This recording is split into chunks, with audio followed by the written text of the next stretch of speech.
Make sure everything's working. You got music. You got my lovely voice. Wait for my video to pop up. And we got video. So I don't think anybody's joined me yet. But today we're going to finish up the EnderWire. Hopefully. With a little bit of luck. As you can see, right... Where are we? Right here. I got a little buddy in the shop today. Dog sitting my mom's pupper. Chloe's hanging out with us. Say hi, Chloe. Say hi, Chloe. Hey, Chloe.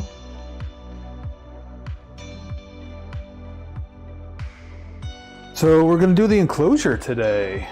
Last night I got the tuning pretty well dialed in for this. I don't know what that was that fell, but I'm not gonna worry about it. Got the tuning pretty well dialed in. This morning I played a little bit with the extrusion multiplier and it was pretty much right on. I think I ended up like 94% instead of the default 95, but should be printing pretty well. And we're gonna get her enclosed. I can call this project done. I'm deviating from the switch wire instructions here a little bit. There is, oh, I should have pulled this up. Let me pull something up real quick and I'll be right back with you.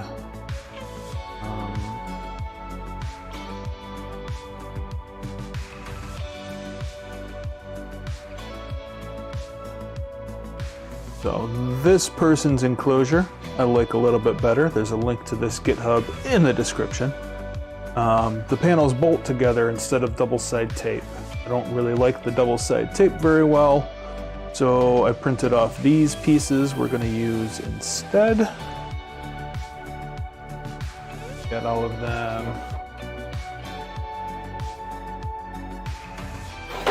right here. I've also pre-installed the LEDs.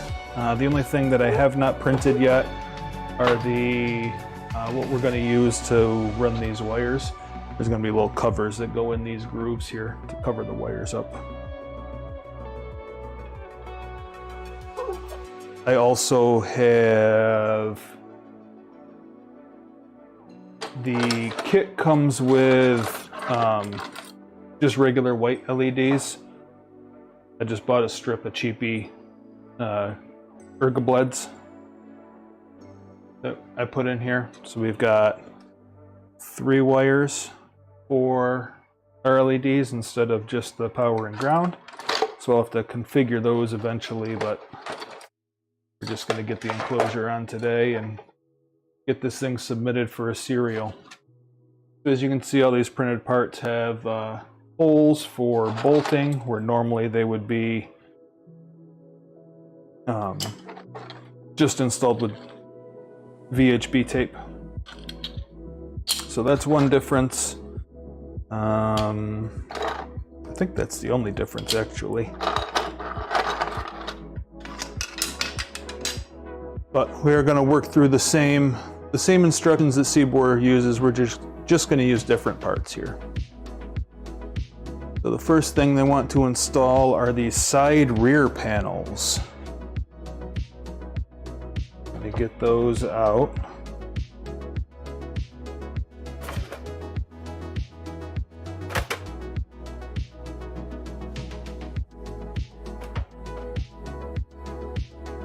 And that's going to be these guys.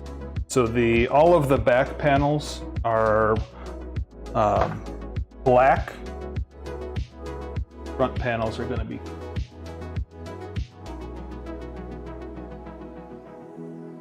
get these peeled here. I probably could have done this before the stream started, but you know.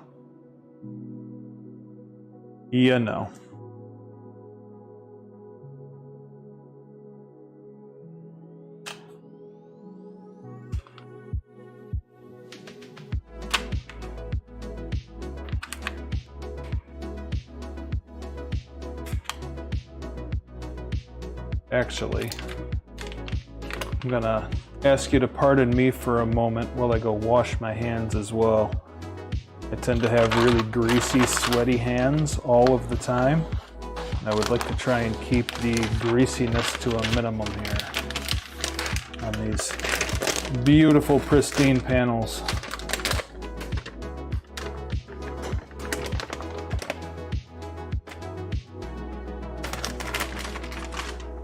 So let me go wash my hands and I'll be right back.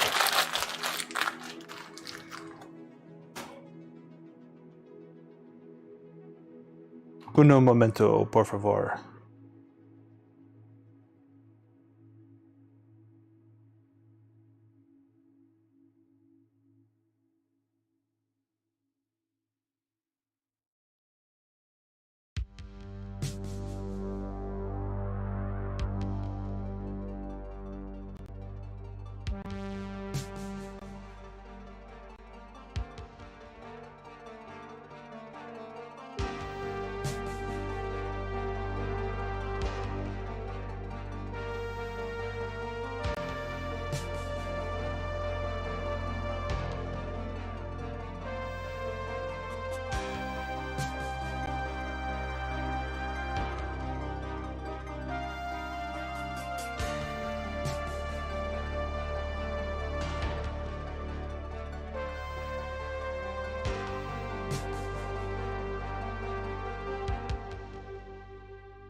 All right, I'm back.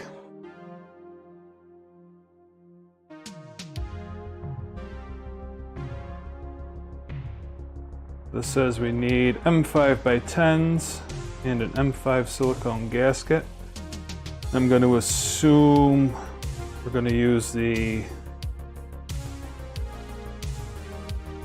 Hey, thanks, Drew. You welcome back. We are enclosing today.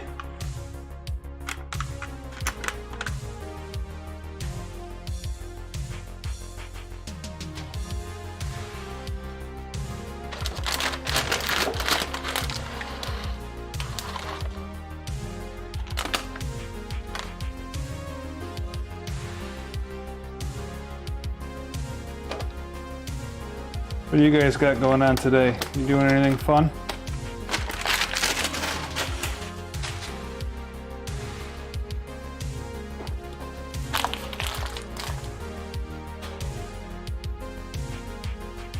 I got a buddy here. Hang on. Let me show you.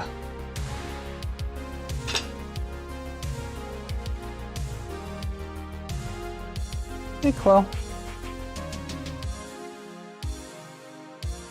Chloe girl.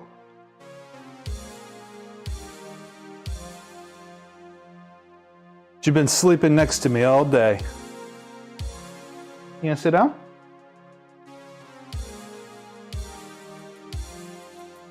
Hey.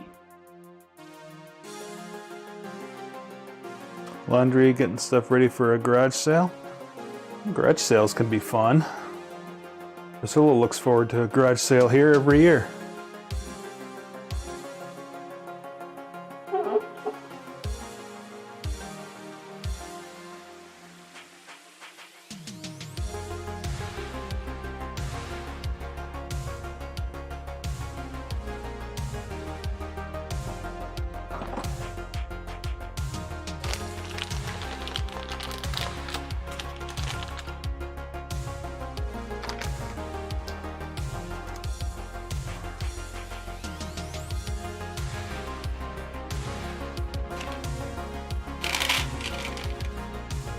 Friends for reselling baby and kids stuff. Oh, I gotcha. So not a full-blown garage sale, just getting rid of some junk, huh?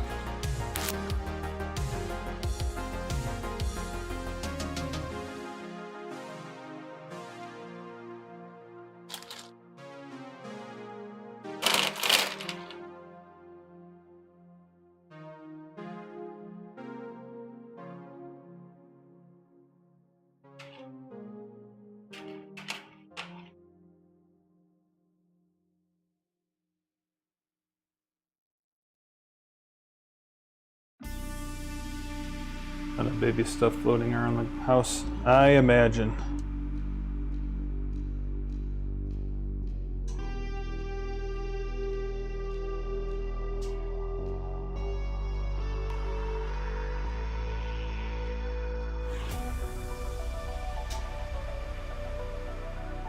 Boy, these things don't work super well, do they? They're supposed to stick in place. Oh.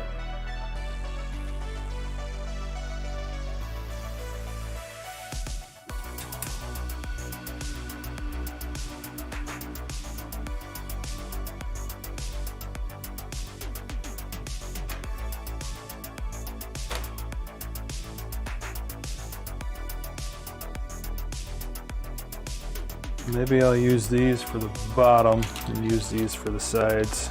I have exactly enough of these for the sides, I think.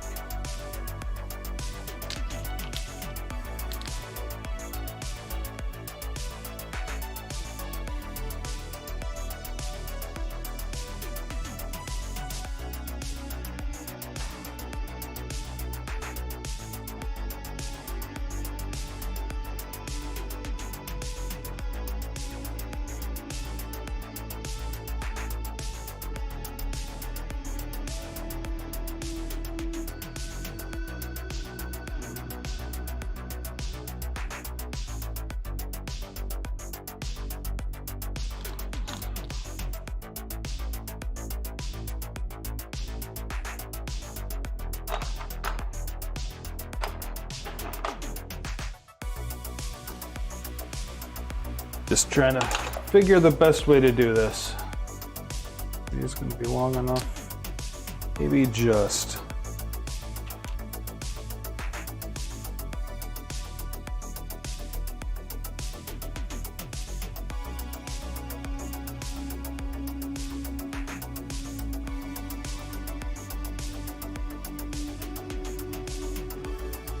Chloe is now sitting exactly on my feet that have been her bed.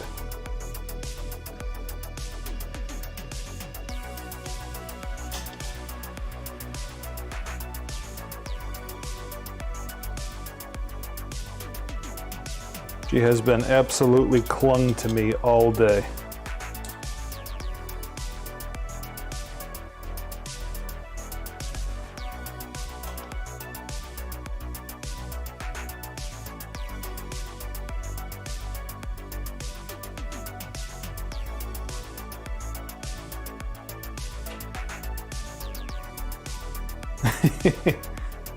I don't know if that's it or not, but doesn't want my feet to be cold.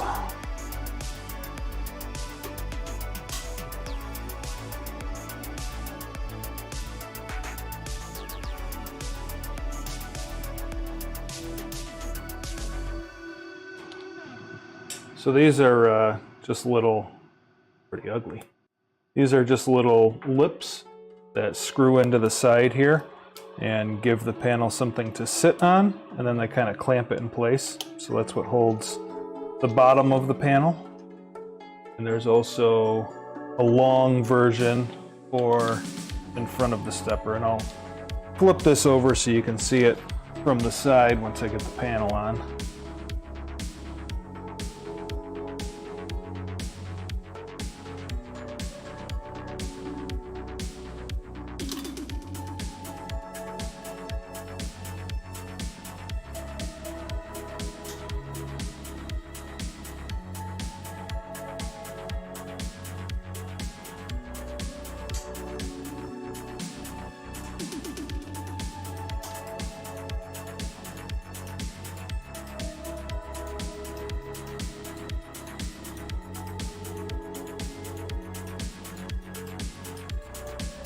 This panel's gonna go over here like that. We gotta load this up with our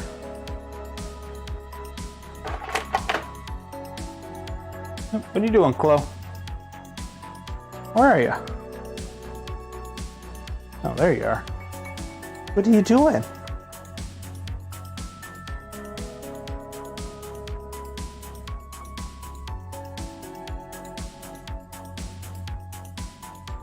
So I'm using these twist-in ones for the sides of the rail, since the manual doesn't specify. And then I'm using these roll-in ones for the bottoms.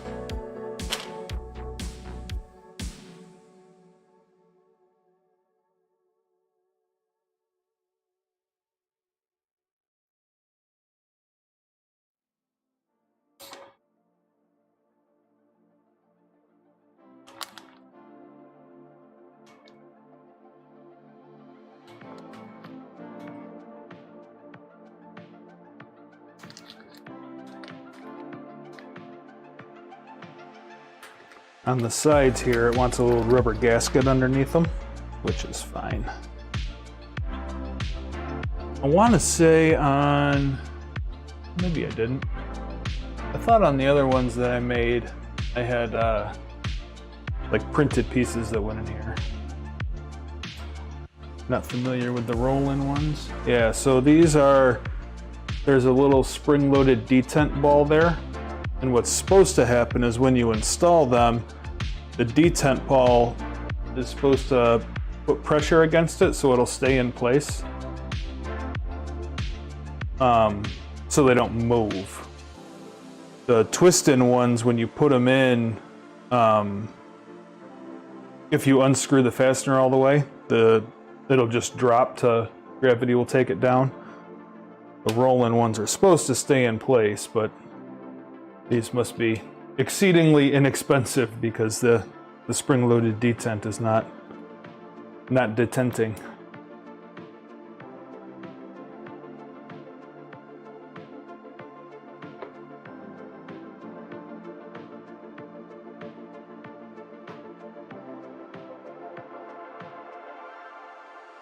For the most part, I do really like the fasteners that came with this kit, though. This I don't know what they call it, like the black chrome or whatever finish that is, looks really good, especially with the color scheme that I picked here.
Snug these to kind of hold in place a little bit. We're not going to tighten everything down yet.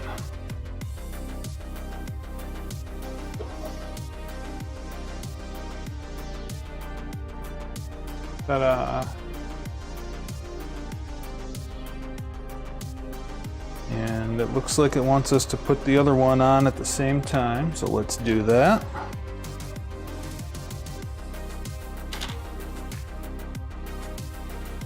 Dig the rest of these washers out.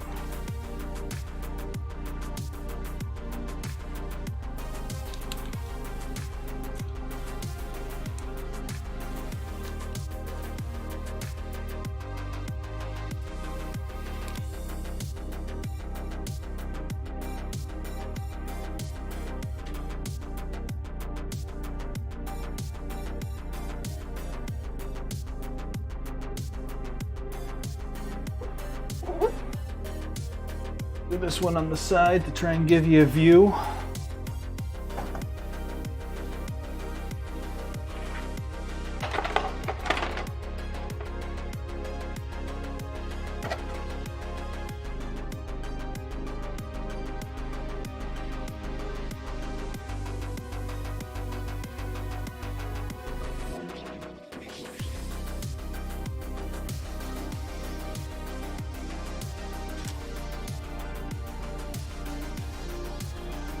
Yeah, those are supposed to like spring back against to hold them in place, and they are not doing that in the least.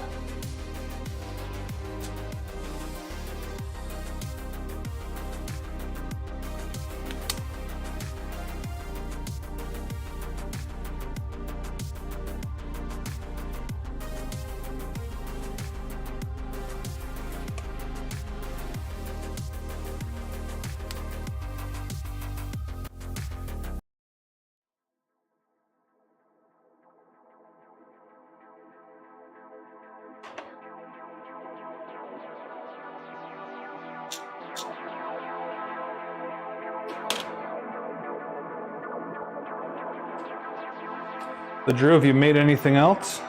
I know I just talked to you last night, but the cool thing about printers is they can print without you.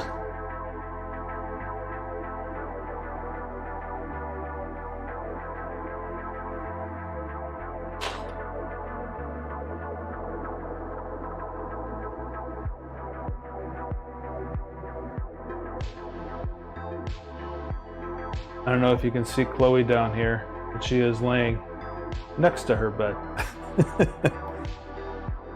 which happens to be exactly where I'm trying to stand.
Let me check my message here.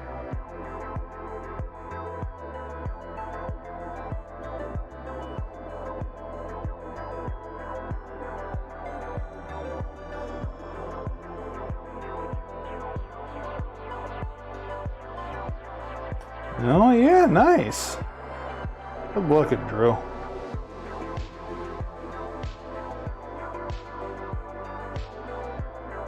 Was that the, did you have the text down when you printed that? Chat is being dumb. I don't know why the chat's being dumb.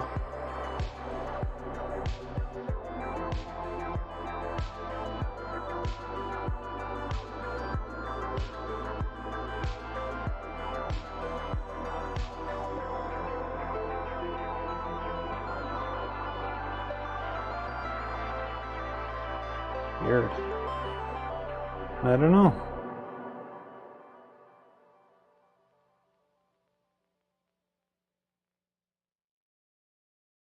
Yeah, she's been kind of sleeping all day.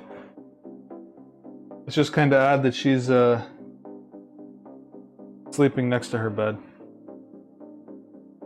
App on your iPhone isn't letting your keyboard come up vertically. Oh, I gotcha. So not my stream, your phone.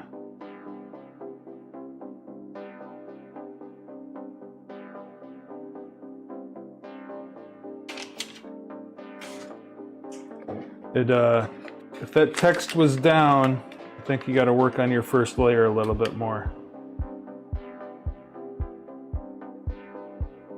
Those, there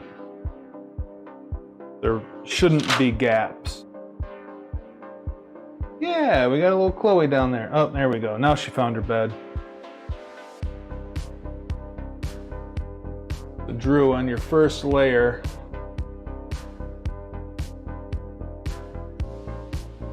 it's really hard to see because it's white. Let me find something different. See this any better?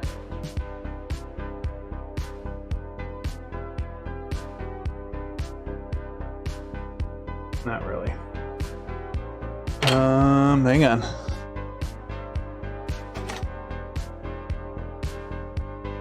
Alright, so this is what I was doing my extrusion multiplier tuning on. These little swatches. And I just kind of wrote on them what percentage of extrusion multiplier I was using, so that's what that black mark is. Let's see how... Focusing super well. There you go. See how you can't see the layer lines at all? They're all squished together.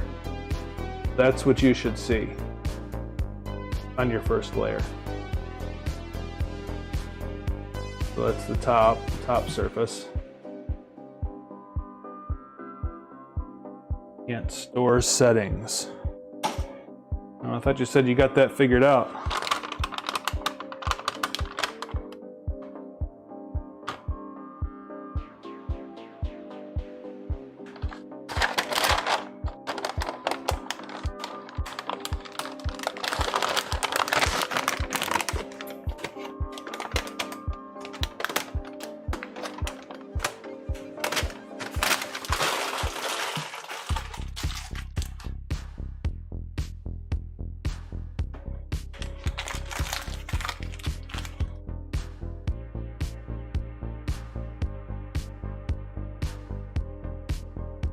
Yeah, she's down there. She's just a little hidden.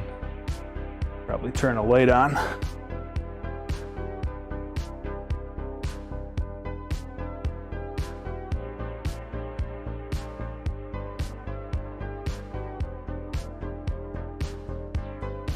And now you can kind of see her. Sort of, kind of. A little fuzz there, Chloe.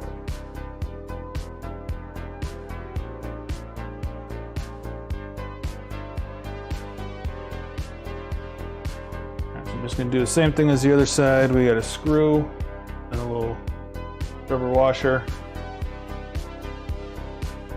This is going to go on thusly.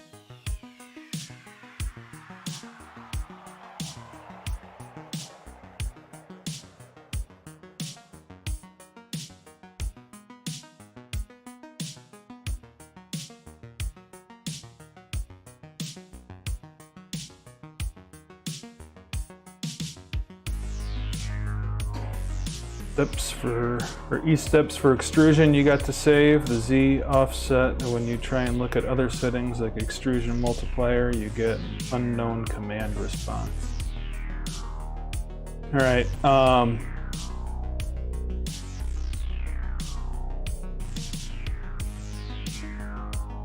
that may be because you're not using a probe. Z offset would be... Technically, Z offset is supposed to be the distance between your probe and your nozzle tip. So that might be why it won't let you save your Z offset. You should still be able to baby step Z and then save it though, I think.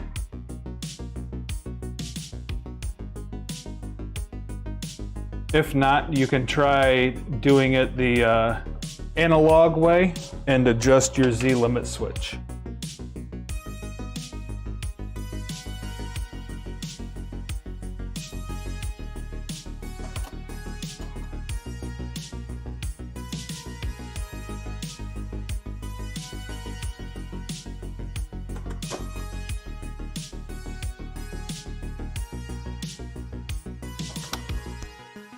I believe on those enders you can adjust the height of your Z limit switch.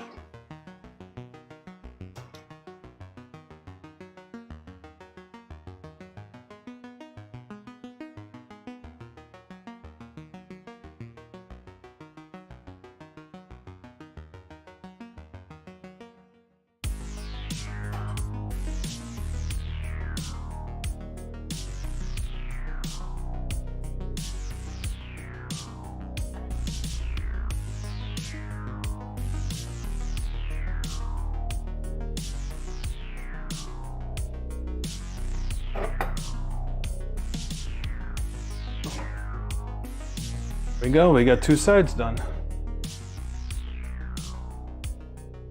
Back to the document for a minute.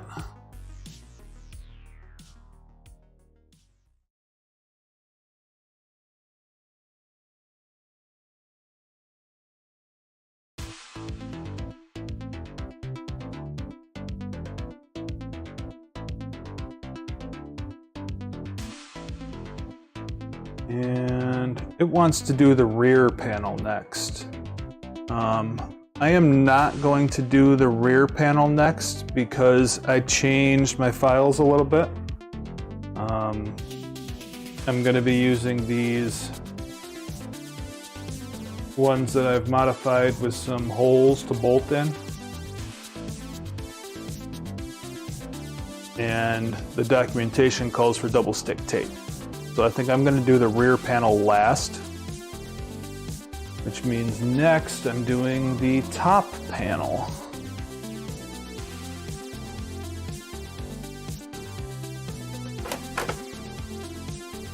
It's going to be this guy.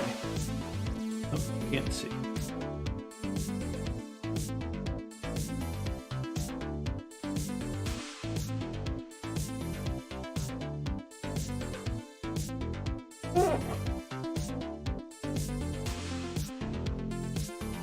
When you level the bed and check clearance from the nozzle with a feeler gauge, I don't get enough layer squish.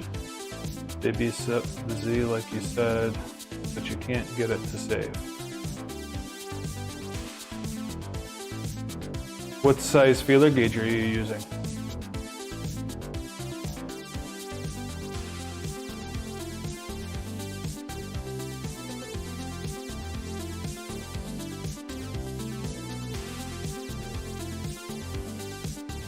It might be a problem with your firmware. Like I said, technically, Z offset is a function of using a probe. When you don't have a probe, there's nothing to offset. So you might have to physically move the location of your Z end stop.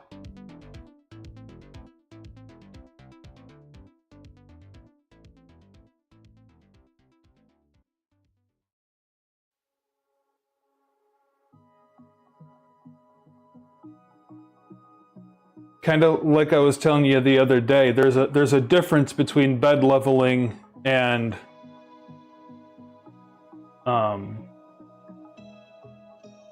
Z height. When you level the bed, all you're doing is making sure that your bed is parallel with your x-axis and your y-axis. Like leveling the bed doesn't, by leveling the bed, you'll change the distance between your nozzle and the bed, but that's not what it's for. Leveling the bed just makes your bed parallel to your X and your Y.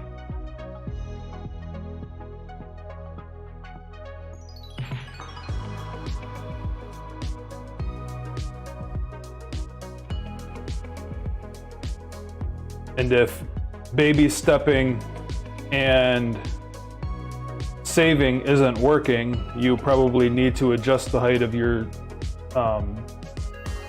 Z limit switch, which should be, I believe it's down here on the rail on that machine. I can look real quick, hang on.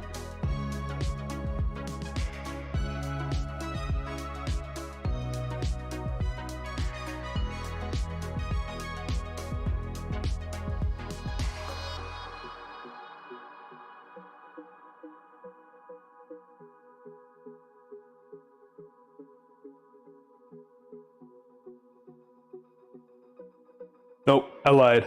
All of the machines I have here have probes. You have Ender 3 V2 though, correct? Go to the computer real quick.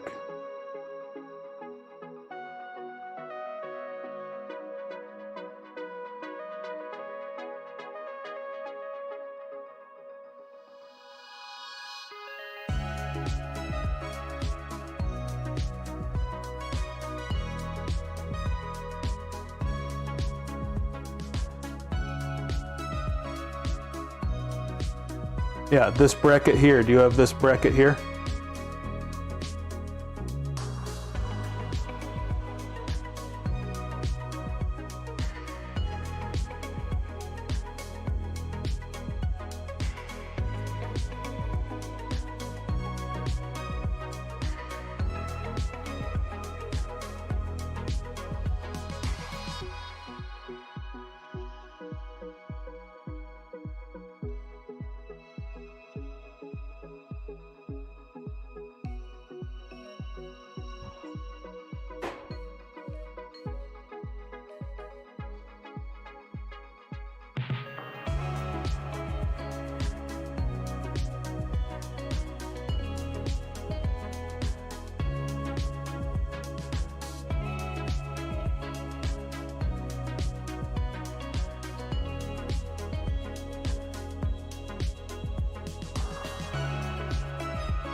Notice that the firmware you have is older than what's referenced in Creality's help guides. Well, that might be a first step then. Take that firmware. Or like I said, just try adjusting your Z end stop. I think in the manual there's a procedure for adjusting that Z end stop. Should be in the Creality documentation.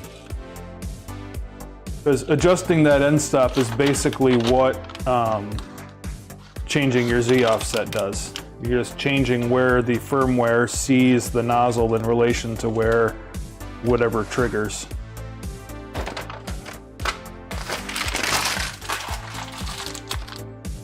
On a probe, it's not really feasible to change the location of the probe to tune. So that's why you have extra functionality there.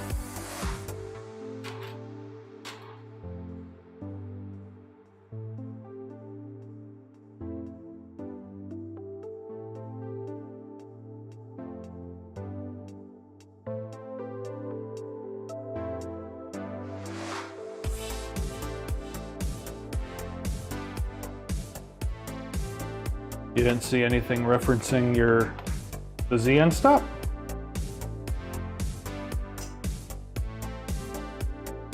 Could be.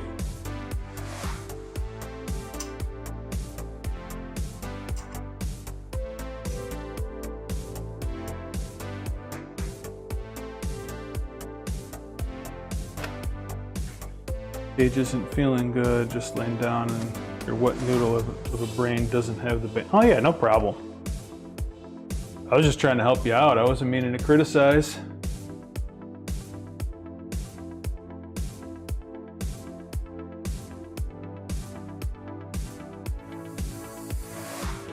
Just trying to be helpful.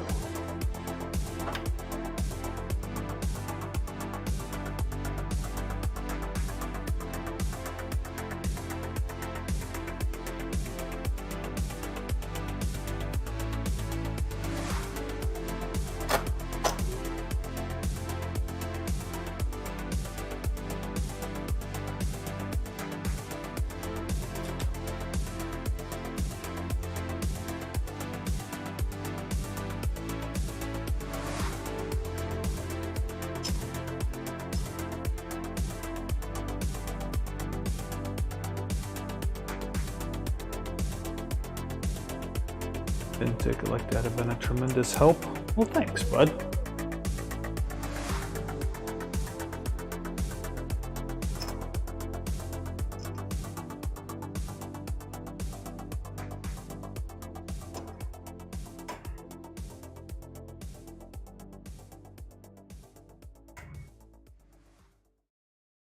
Oh, that's a problem.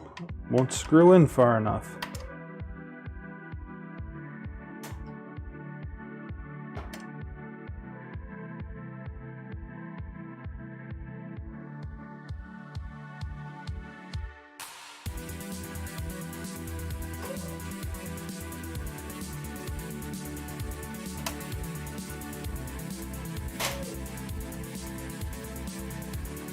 I know you said you don't have brain width for it at the moment, but if you think about it,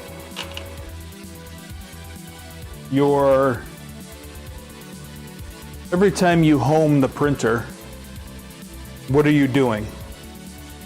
You're telling the printer where the end of its travel is. So when it homes down to Z and hits that limit switch, you're telling the printer where the limit of its travel is.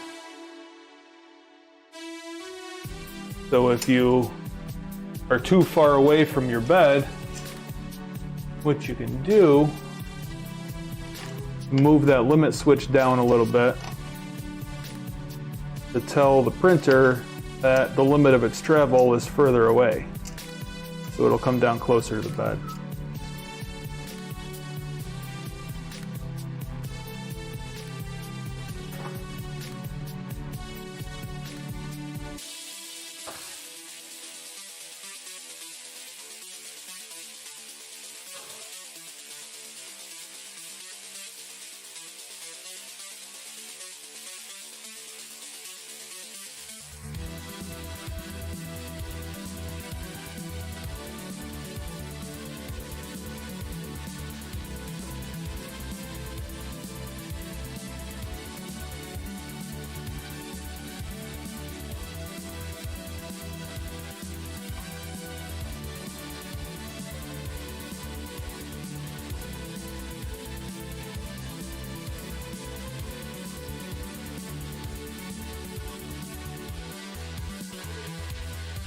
To look into it, just don't know what sort of tolerance to look for. Well, it's all the same tolerance. I'll try and find you a guide, bud.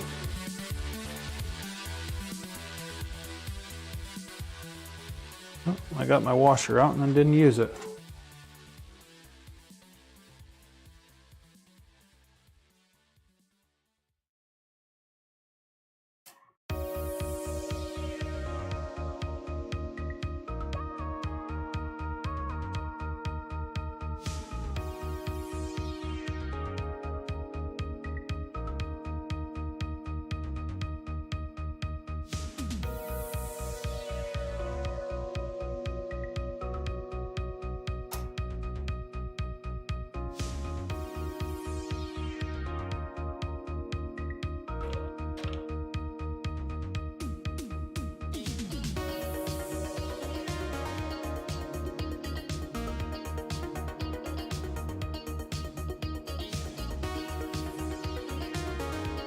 Maybe I'm using poor vocabulary. Yeah, installing part easy, setting up part properly.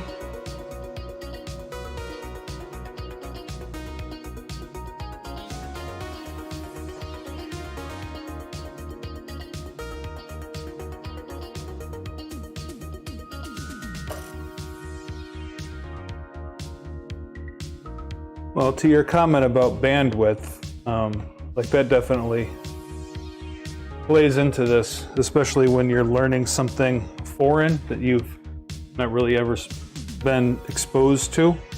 It can be hard to wrap your brain around exactly what's happening.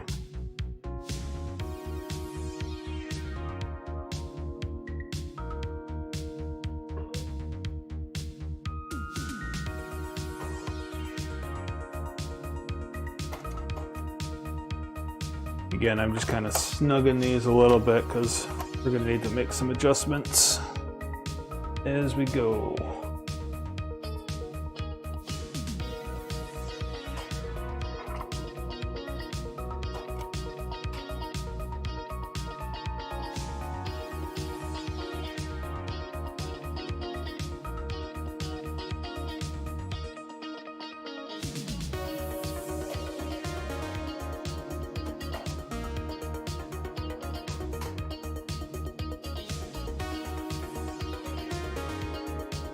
Don't get much opportunity to focus attention. Always split up. Oh yeah. Nope, I know what you mean.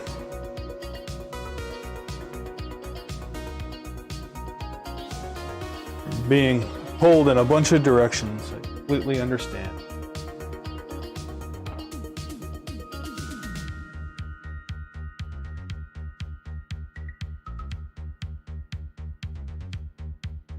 Now we are on to the front panels. And actually I'm going to install these guys first. These guys here.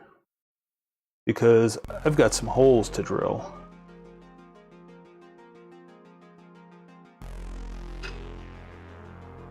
So these guys go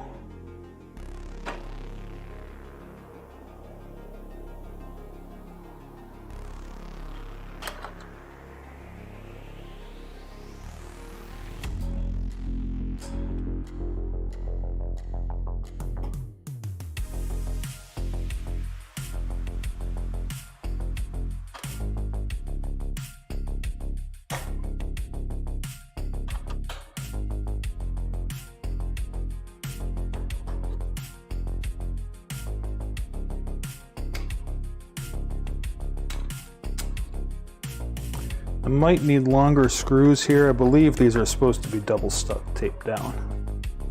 I am not doing that, so. Yep, they're not long enough to catch.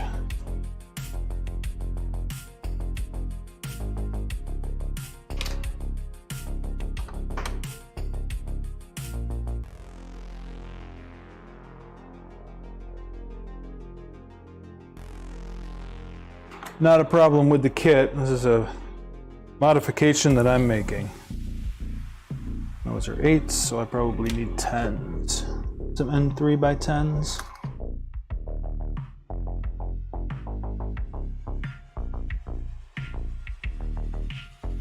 Actually, I'm going to use 12s.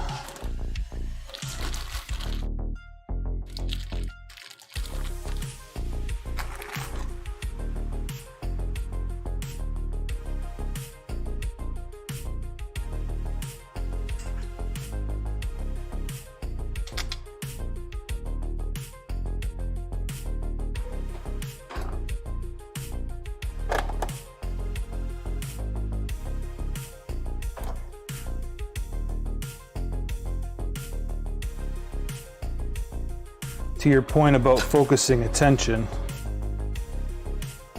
sometimes it helps to have a distraction to stay focused, if you know what I mean.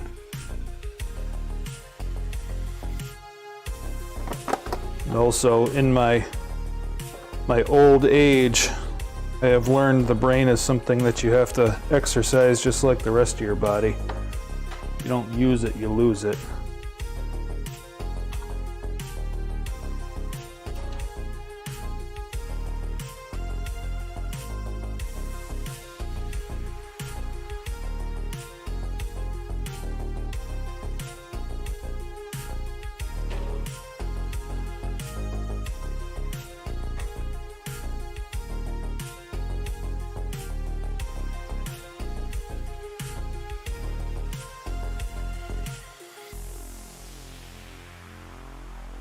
Alright, so I got a roll of just painter's tape here that I'm going to use to help me out because I am deviating from the plans a little.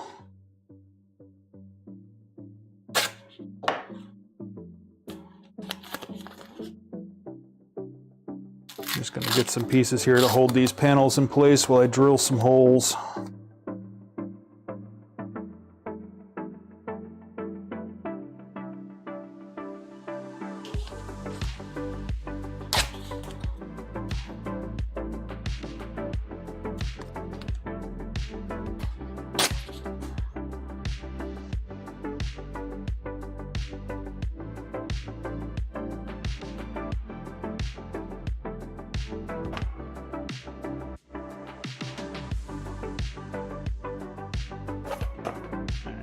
These should be the side panels. They look correct. We'll mess with them in a minute here. I want to try and get this panel lined up as best I can. That's why I was leaving things loose.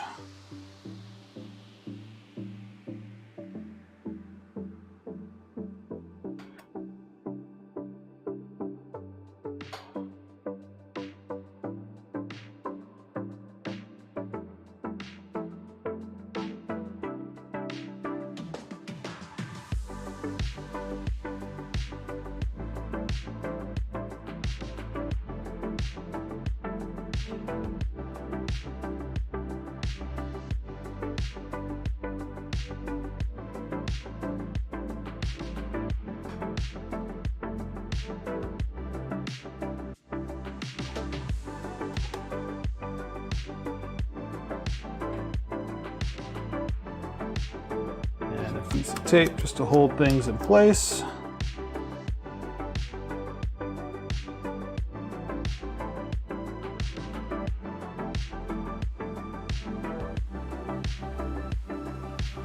Do the same thing to the other side.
Right.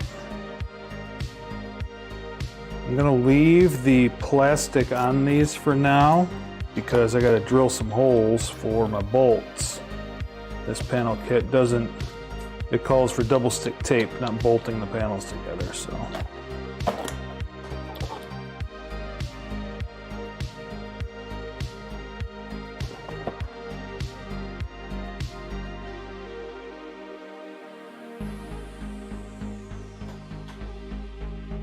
Gross.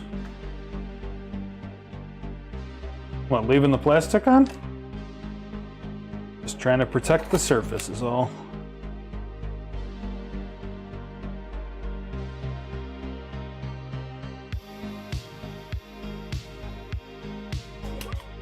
The tape is just to hold things in place until I get the my holes drilled.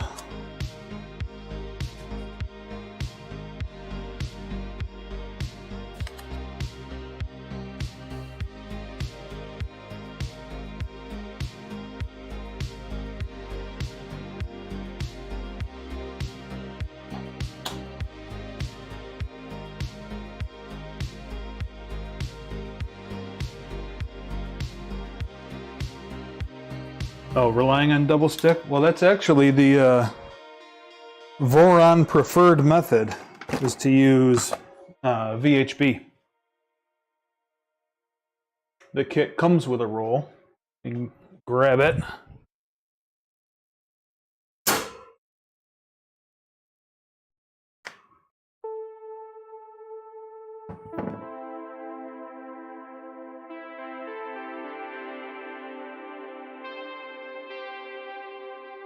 It comes with a roll.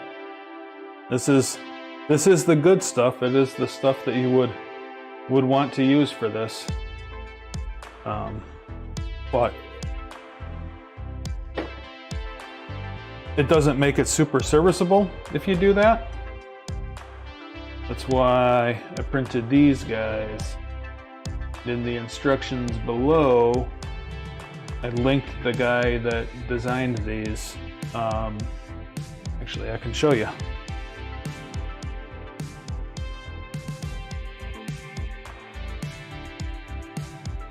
This one here.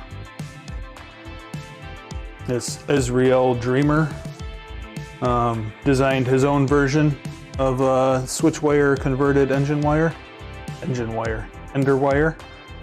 And most of what I like about this design are these the bolt-on panel pieces.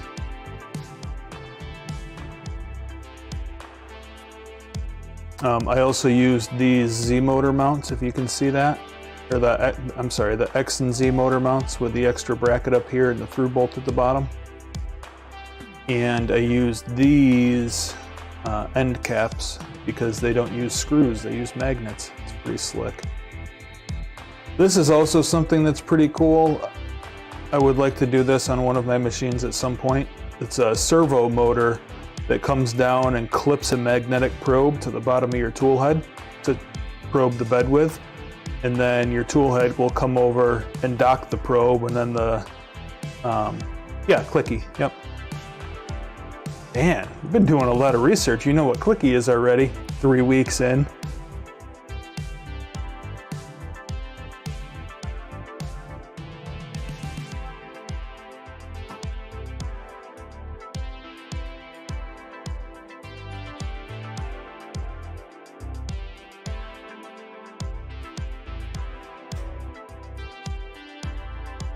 Let's see, where did my scale go? There it is.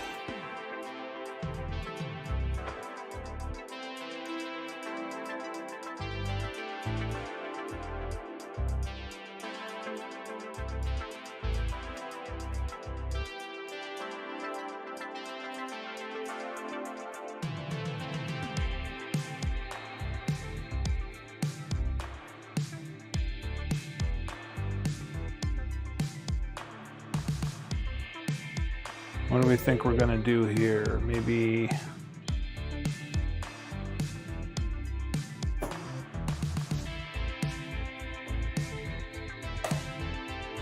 $10 mil down, 10 mil up.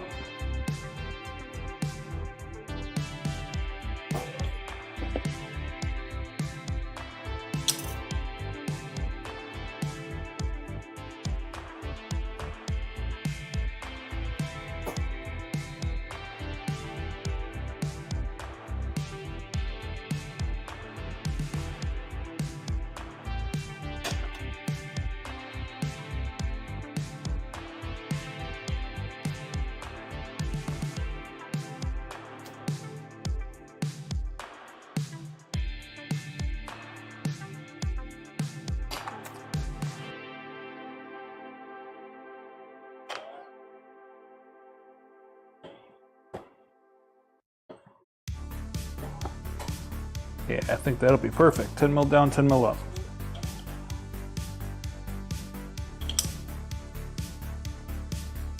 Pull this panel off and pop some holes in her.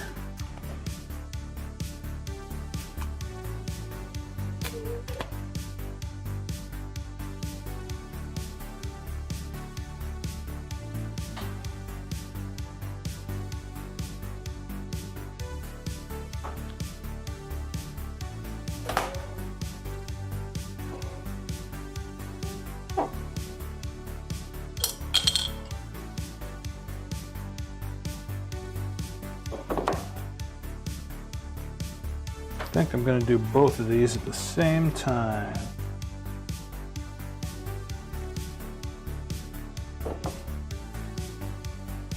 That way, even if they're not perfect, at least they're the same.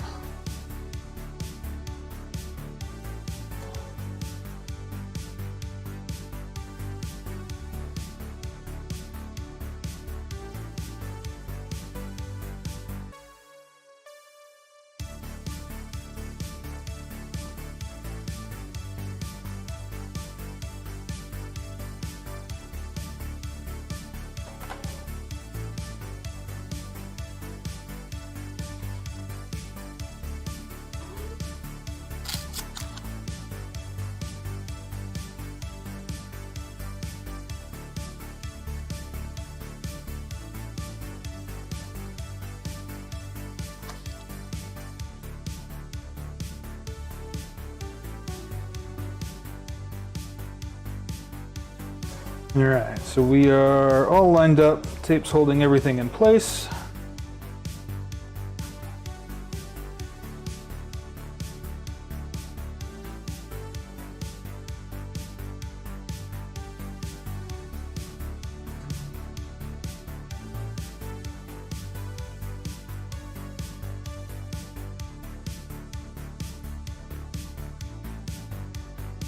Now mark some holes.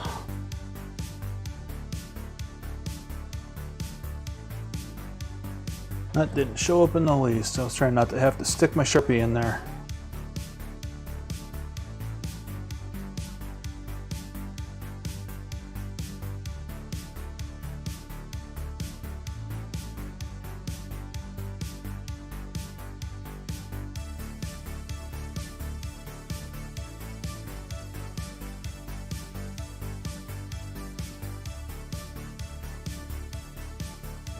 I don't think I printed any mistakes to test on. And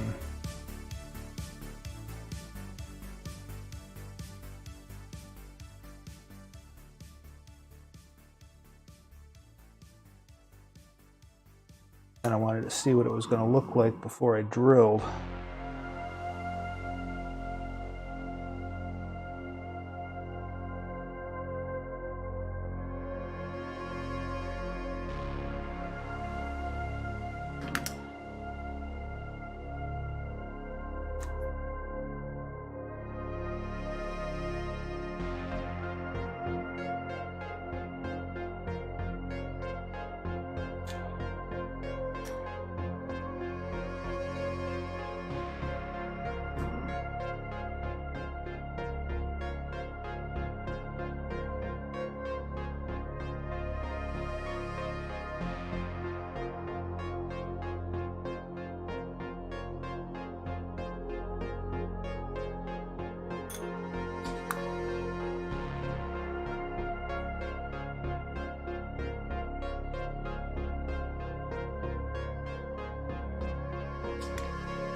Yeah, I think that's going to work perfect.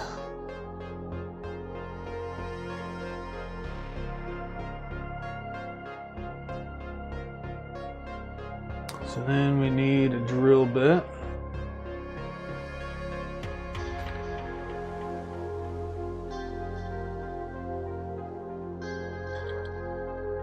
Quarter inch is too big.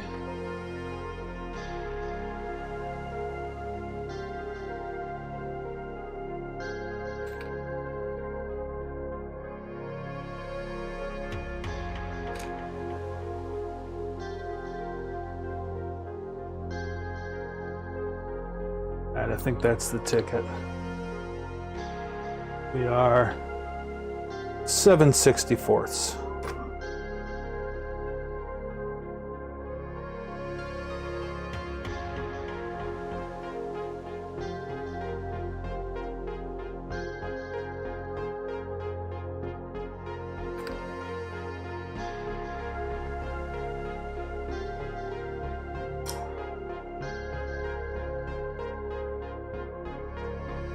Get a Harbor Freight special drill here.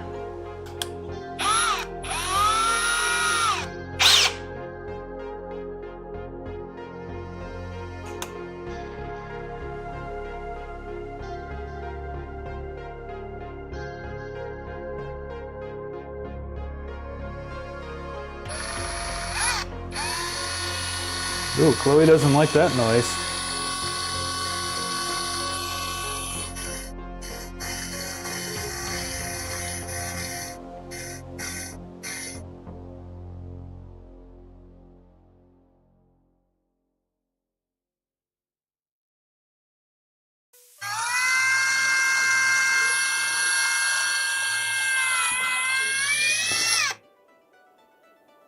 Quite good at the price point. Yeah, they had so Harbor Freight had a deal a few weeks ago. I don't know if you can see it or not, but these LED lights, LED shop lights, they had on sale for $18 or something. And I wanted to replace the fluorescents that I had because I didn't like the light quality for streaming purposes here.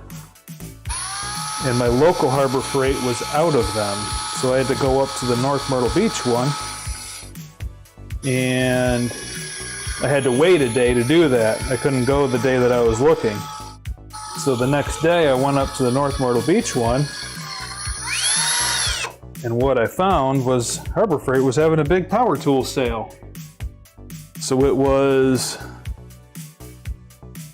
I don't remember what the deal was. I think it was buy 2 of these big batteries and you got 2 free tools, maybe? I don't remember what the deal was, but I ended up getting the 7.5-inch battery powered circular saw, the drill, 2 big batteries, the big charger, and then a heat gun. And it was like, I don't know, $200 or something. It was silly.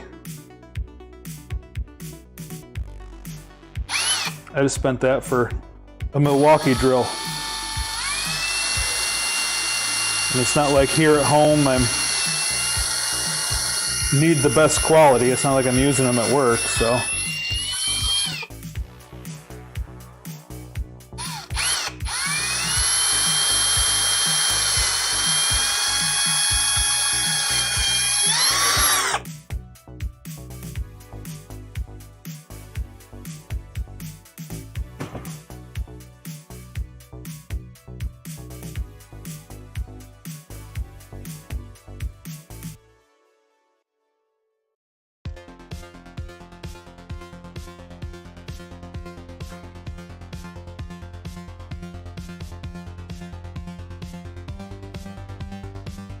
Big battery, brushless impact driver, and fast charger for $70. Yeah.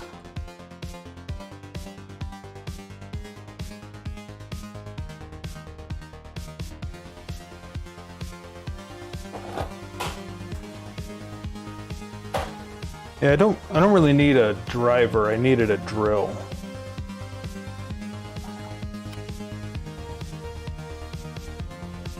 What I had originally gone in there for was a drill. Well, I was in there for the lights, but I was looking for the drill.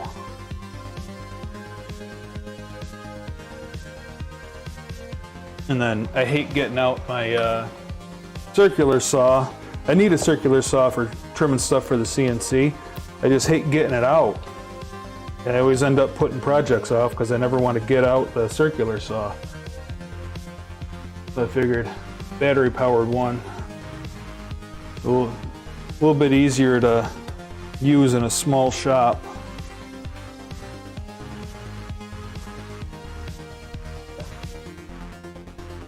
Oh yeah, brushless is definitely the way to go. This is the brushless one. Circular saw is brushless also.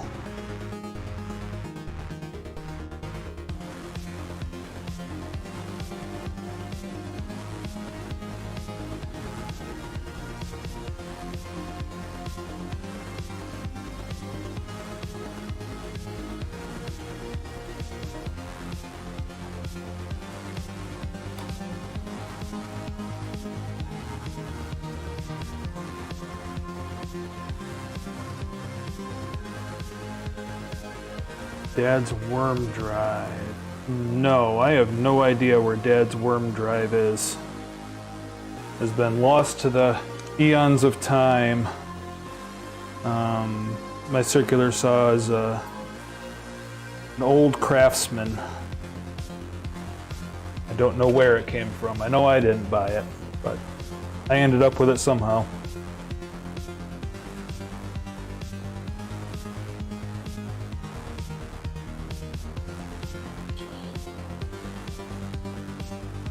Again, until I'm all done, I'm just gonna leave this protective film on. Actually, I'm gonna get a couple more pieces of tape. Protect the black acrylic.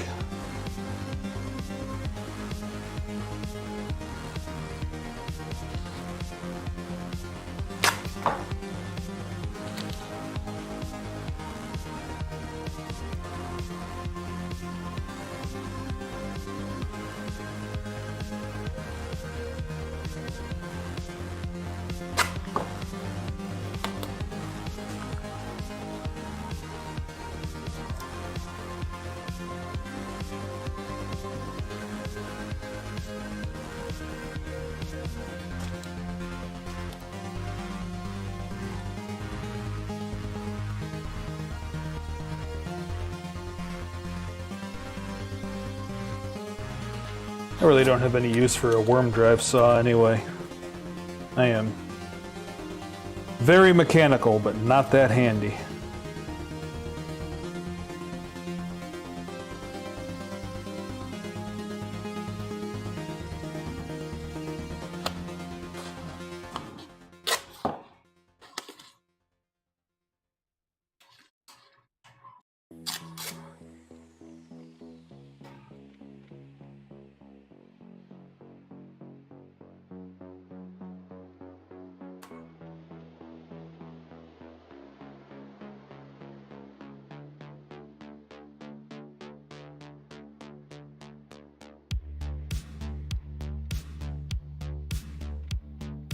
Alright, I think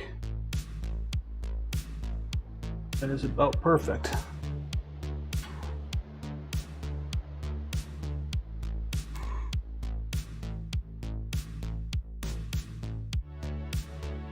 Twelves are probably too long here.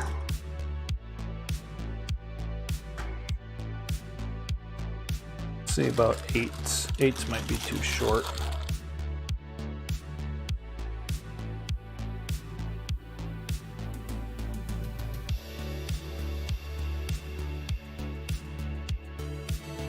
Ooh, I think I need a bigger drill bit.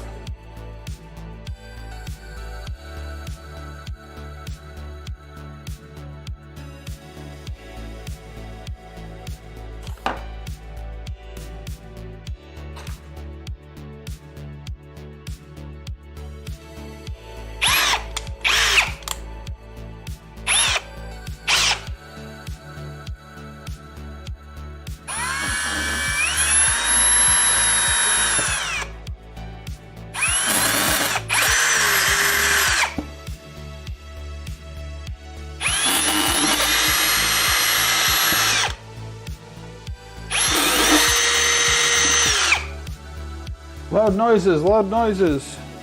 Sorry about that.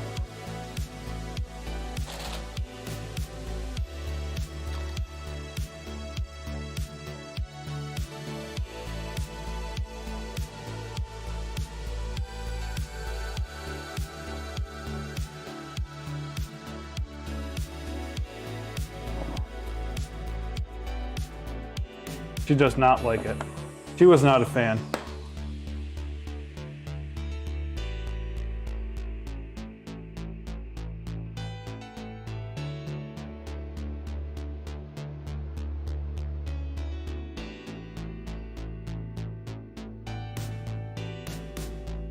Sorry, Chloe.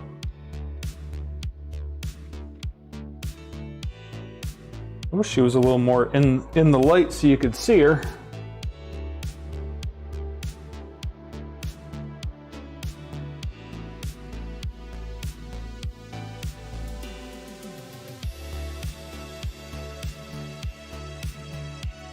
The USB cable is only so long though.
Man, this printer is going to look great when I'm done.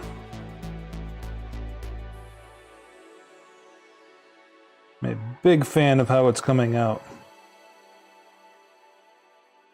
I'm glad I had the happy accident.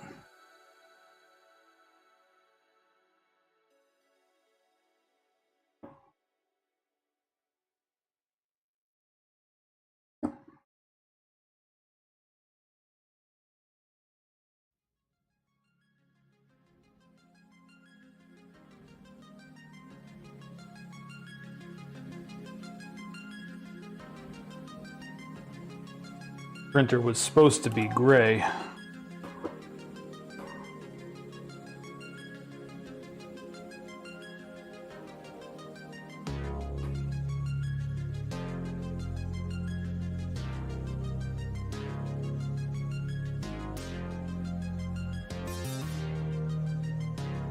All right, Chloe, plug your ears again.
All right, Chloe, I'm done with this side.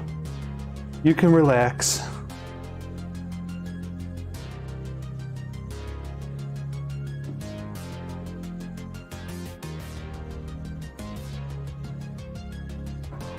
Oh, no, I'm not. I got a couple more to do down here.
Alright, now she can come off.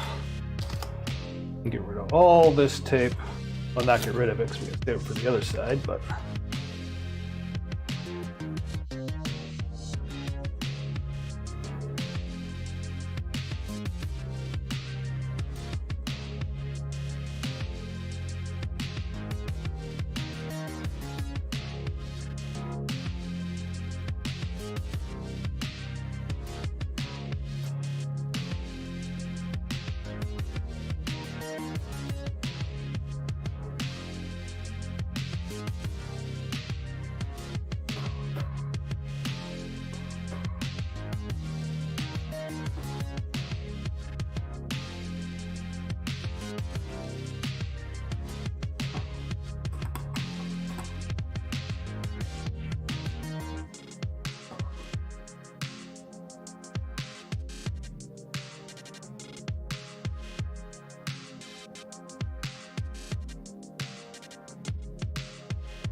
So much tape everywhere.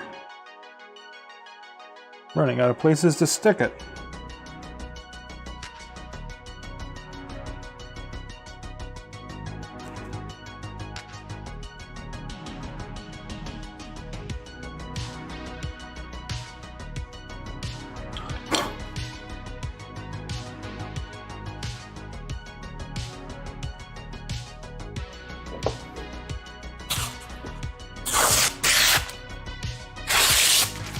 Ooh, Chloe didn't like that either.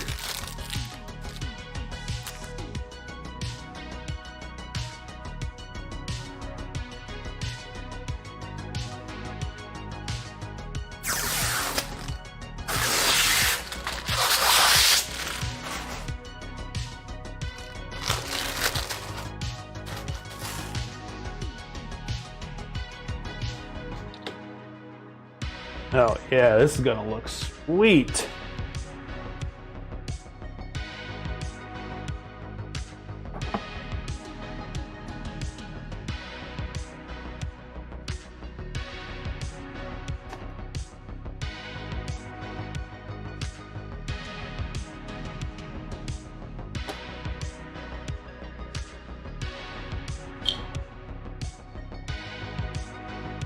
Does this come with any nuts?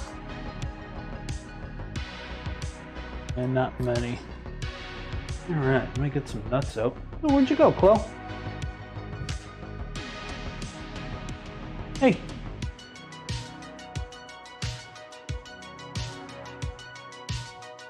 Chloe girl! Oh, there you are. She didn't like the noises, she went inside.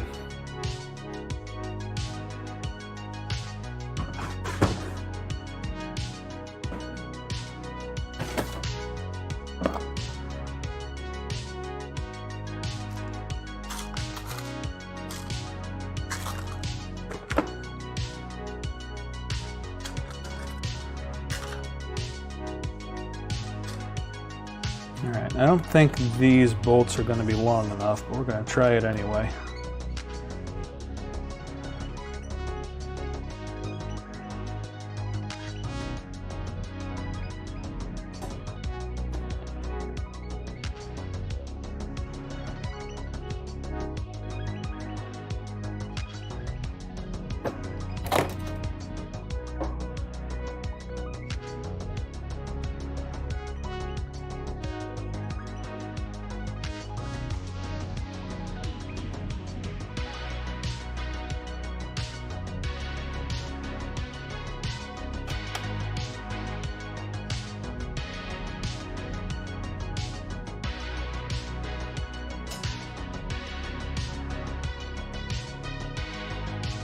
these pieces have a little cutout in them for a nut.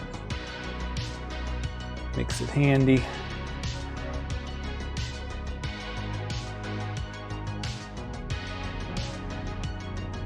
Put a little flacker out.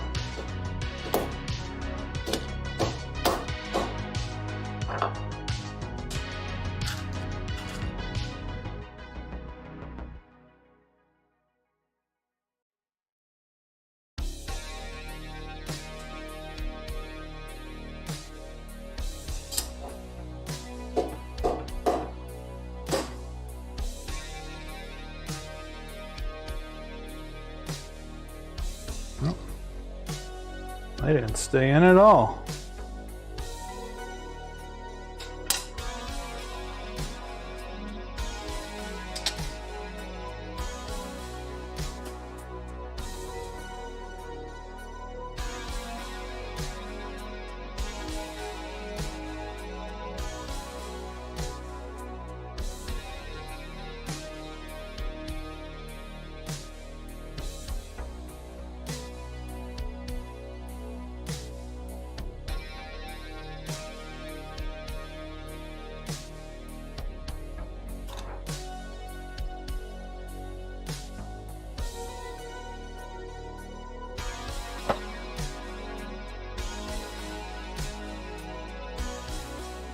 I'm gonna put a piece of tape back on just to hold this up.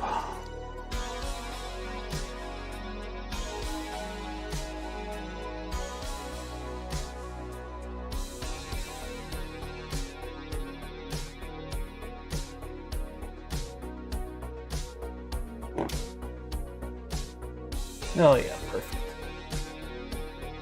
Will work swimmingly.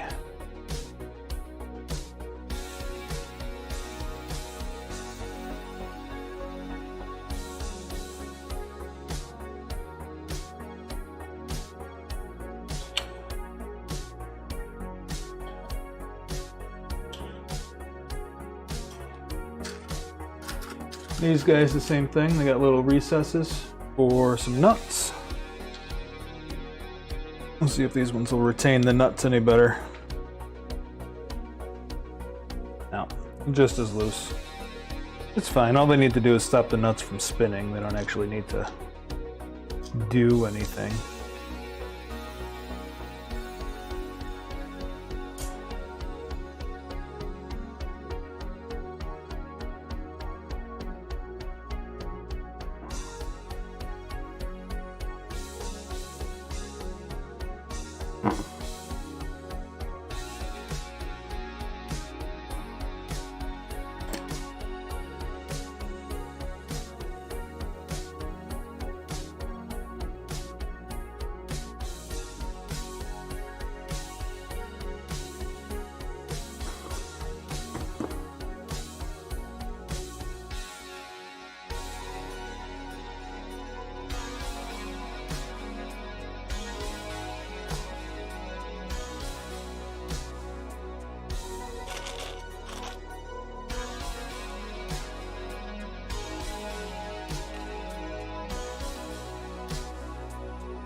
Where all the crazies call in on Saturdays? Well, yeah, man. That's when they're not working.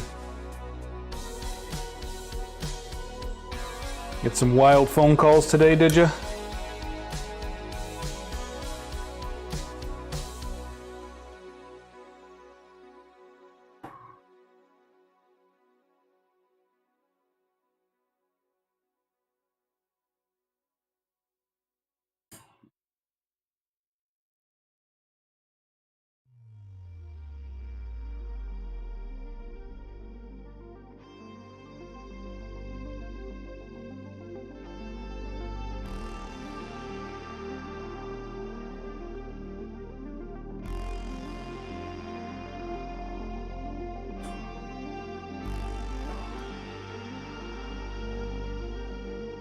Guy freak out and you need a $4 plug that you stock, and he wanted it shipped to North Myrtle Beach for free. Wow.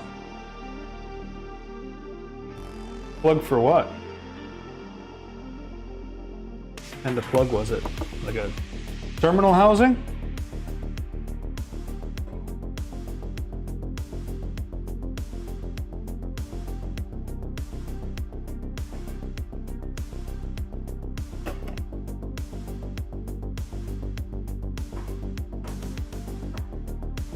Ignition coil connector. No.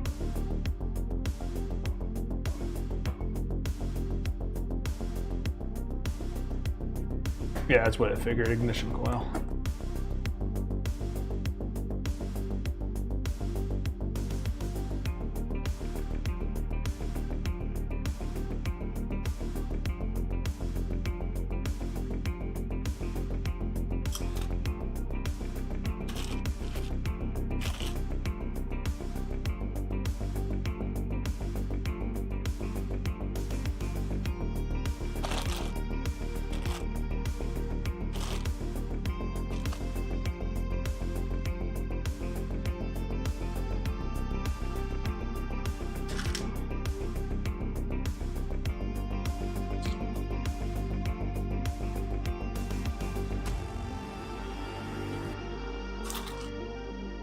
I mean, you guys delivered to North Myrtle, right?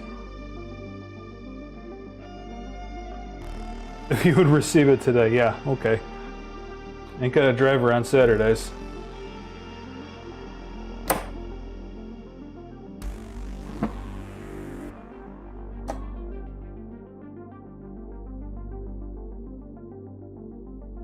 Was it a commercial customer? Oh. I assumed it was a a commercial customer.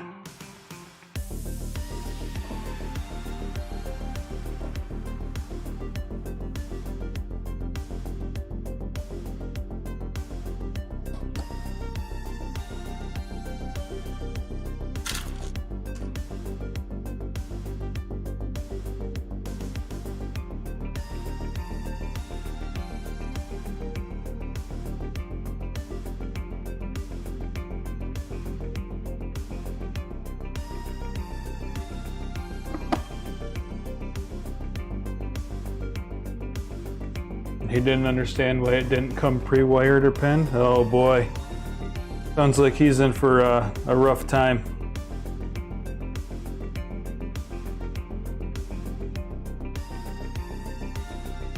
Sounds to me like he'd be better off with a tow truck. You should have said, tell you what, why don't you ship the car to me?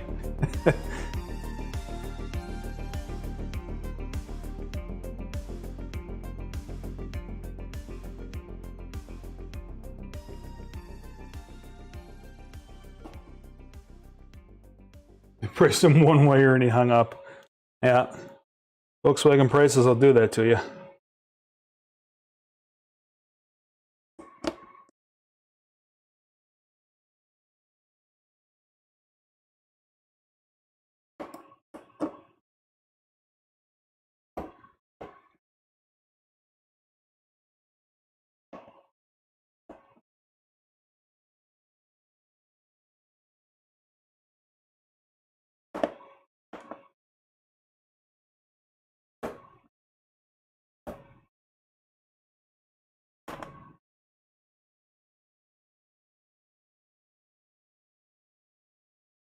He's starting to look pretty sweet.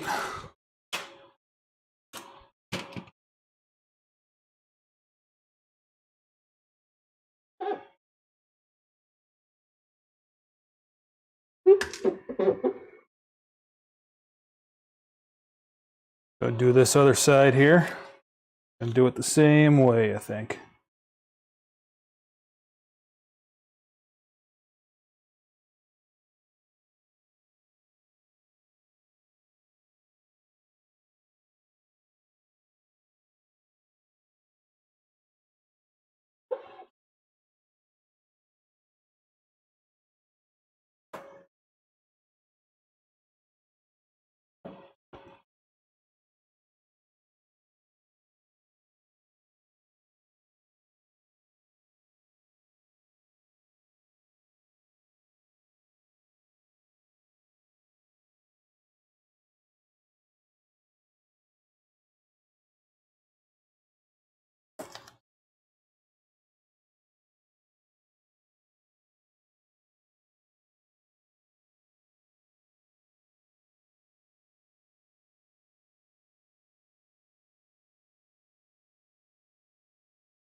Okay, so before I do this, I need to make an adjustment because this whole panel is an awful angle for you guys, but this whole panel is too far this way.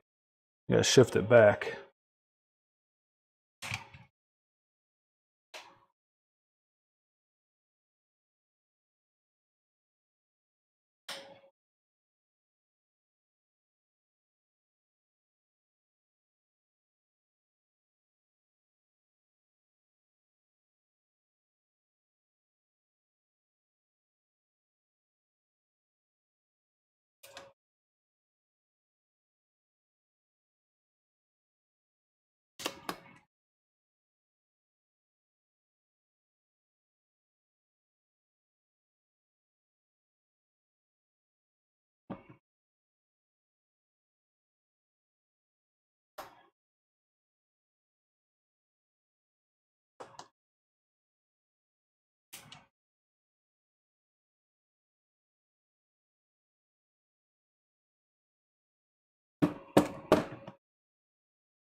Oh, where'd Chloe go?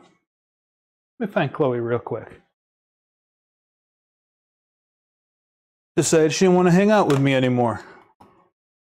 Oh, and the music stopped. Why'd the music stop?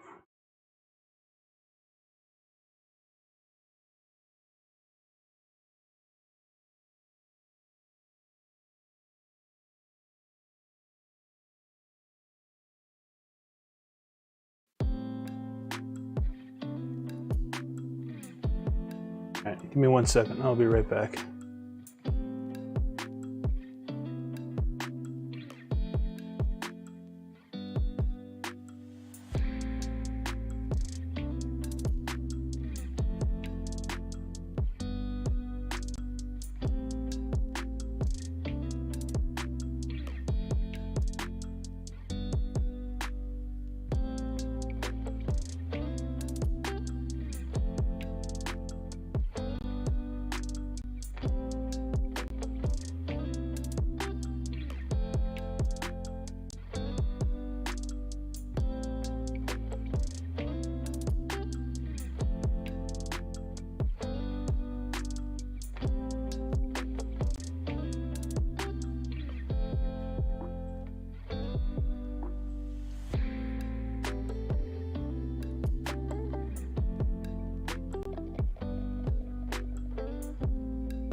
She was sleeping on the couch.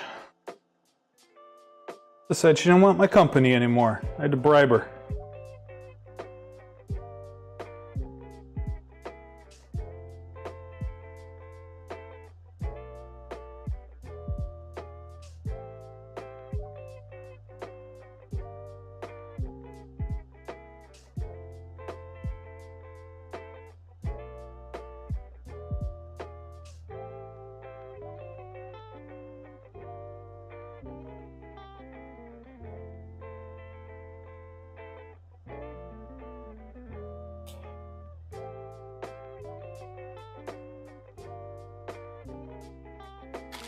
Unfortunately, I don't have a better angle to give you guys for this. Need to work on my camera setup here a little bit.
Oh, you know what? I didn't make this side bigger. I gotta pop these holes just a touch bigger. That's probably why she ran away. She didn't like the drill.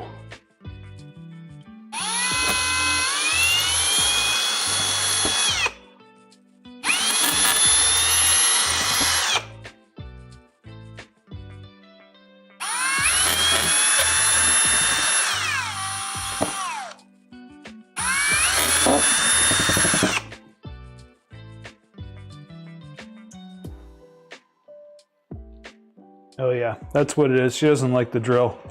As soon as I got the drill out, she went back away. Back inside.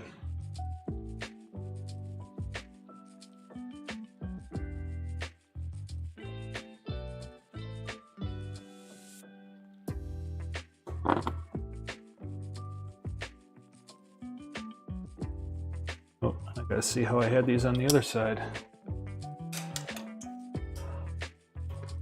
For continuity's sake.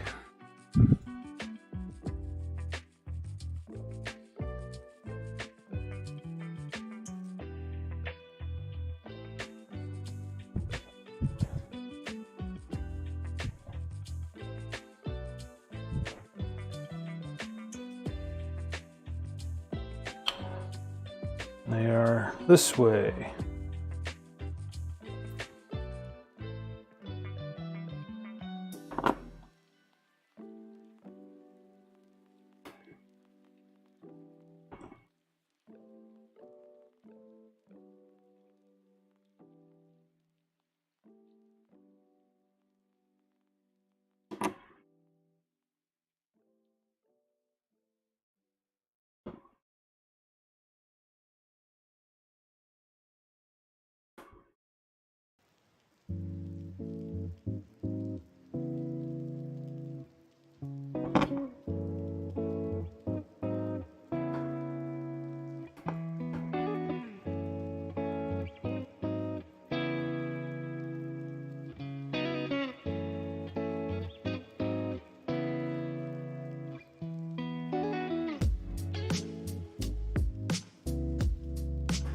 I gotta get the hang of this whole YouTube music thing.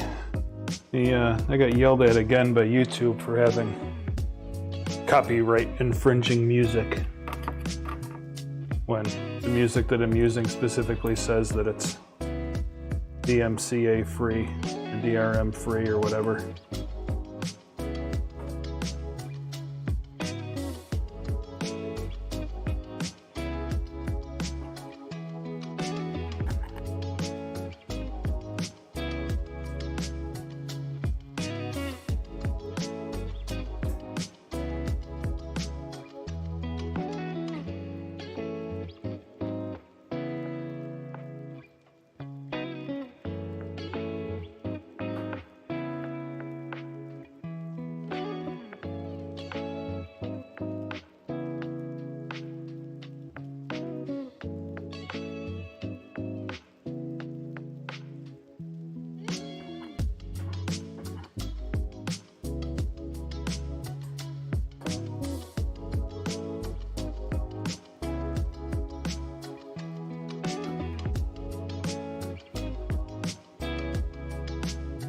All right, pop a couple more holes here.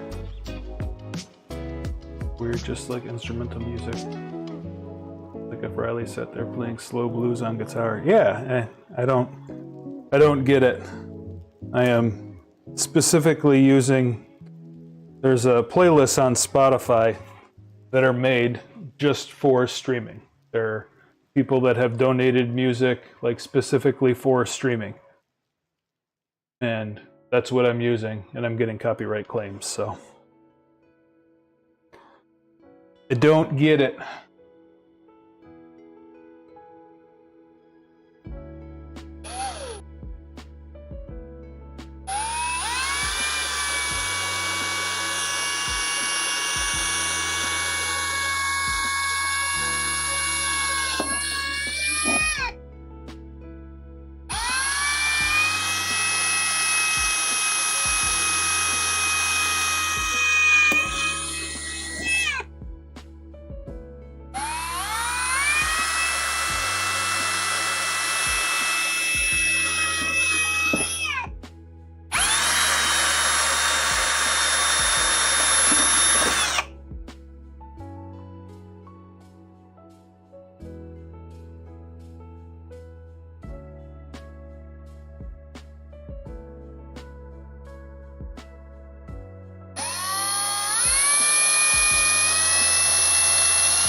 All right, let's pop all this tape and these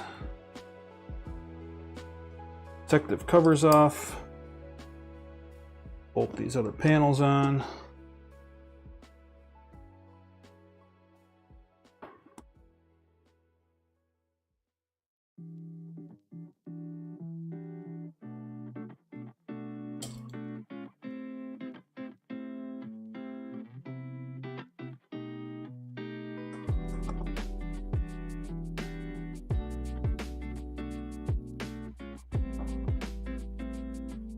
I gotta work on my camera placement too. I think this overhead cam needs to be more of an over-the-shoulder cam. And then camera that's on Chloe, Chloe's bed right now, I think needs to turn into a GoPro because that thing's got the picture quality of a potato.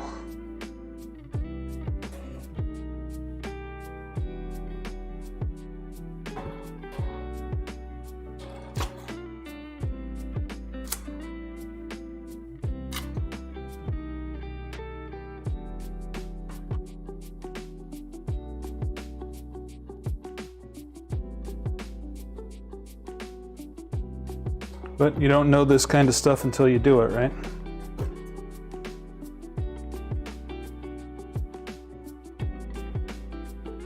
Not that I really have any interest in being the world's greatest YouTuber, but if I can help some people get into the hobby, I think that'd be cool. It's kind of why I wanted to stream it. I'm out here playing anyway. Might as well provide some information for somebody.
Should have Riley record some music for me to play.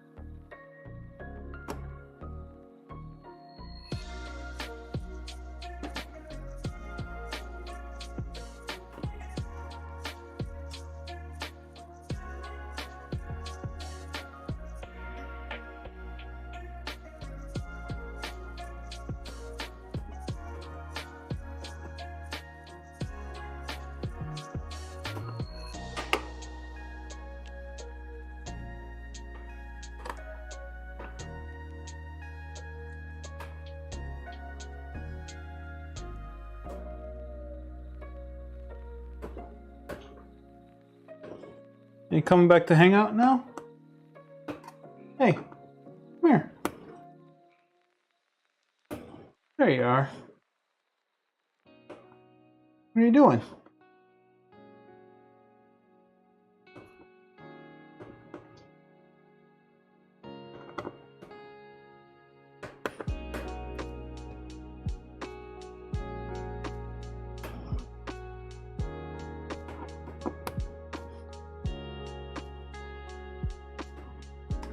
Got a new amp, you can switch tones on the fly, it's pretty cool.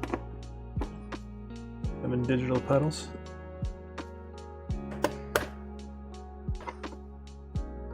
That's cool. I really don't know the first thing about music.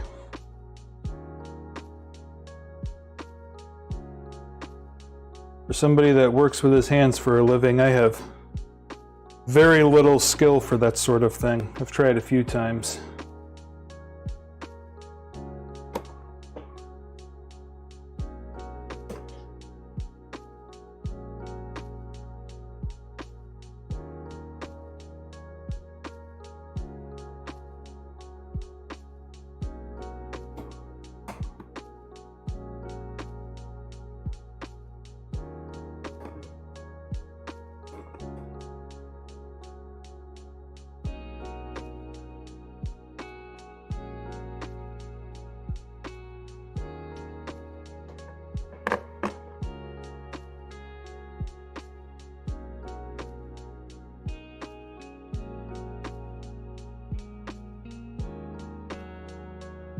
Either.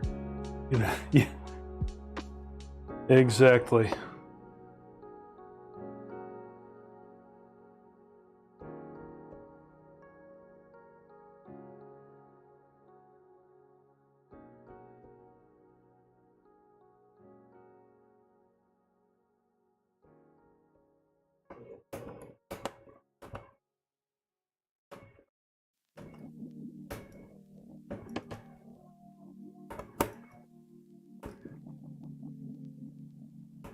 Man, this print is really starting to take shape. This enclosure is kind of killer.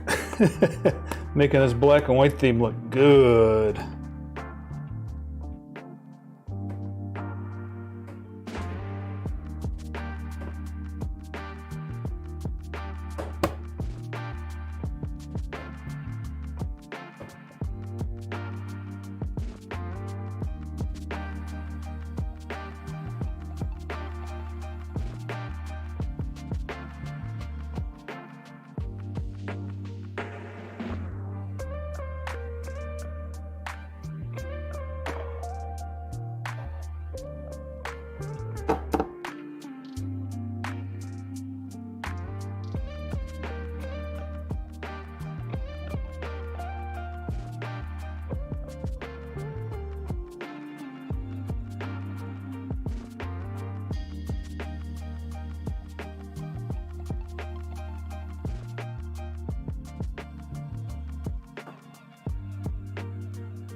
Dumb question. Do I have any stock ender plates laying around? Like a bed? Is that what you're asking about?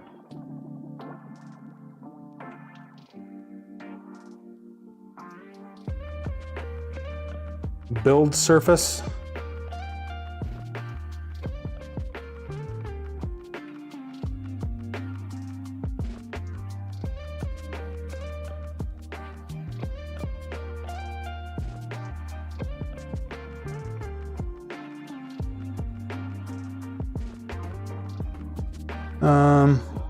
I'll take a peek. There was one that came on this printer, but I have another Ender with a roached surface, so let me see what I got. I might have something for you.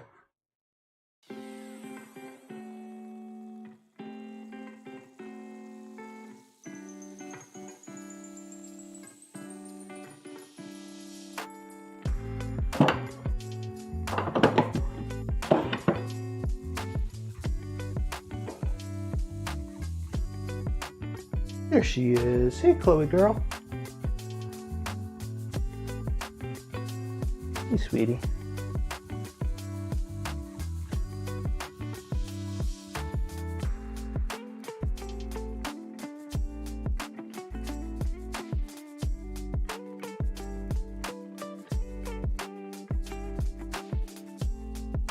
All right, now we have, I think we'll do this piece next. Let me know. Might just order an upgraded one. I mean, you can do that too. The one that I have isn't going to be. It's not going to be like a spring steel one. It's just going to be. Just going to be the cheapie.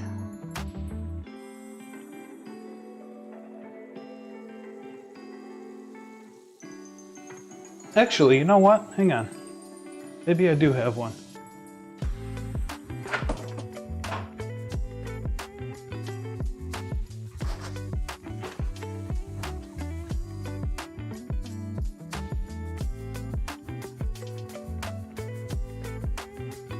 It's not perfect, but it should work for you.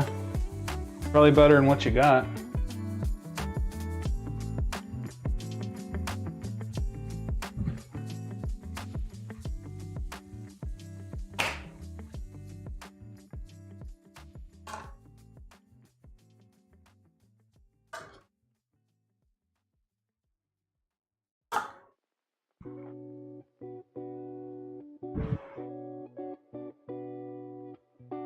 Dug into it or melted it. Yeah, that one's not perfect, but it's certainly still usable.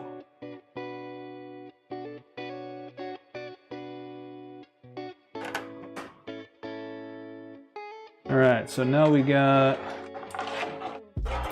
these corner brackets, which also contain the LEDs.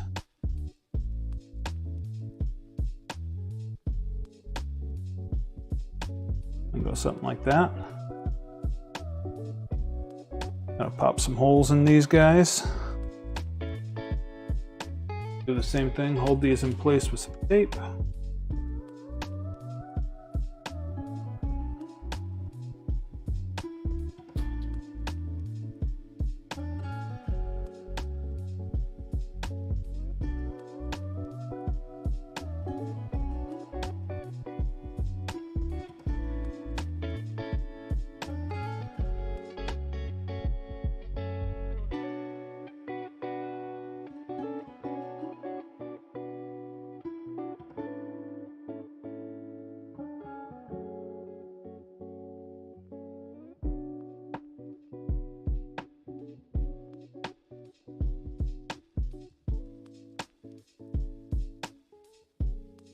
That'll probably be fine, I hope. Just to pop some holes in the acrylic. I believe I am located good there.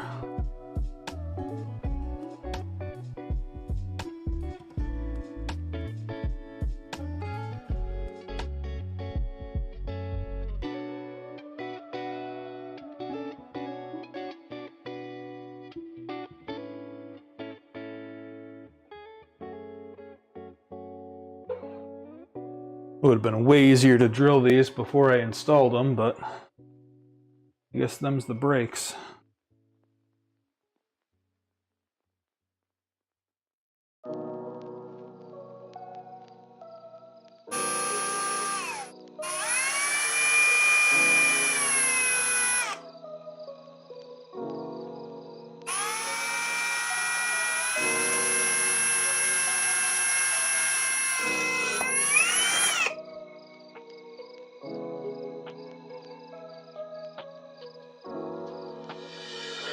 bolt in here so it doesn't move all around.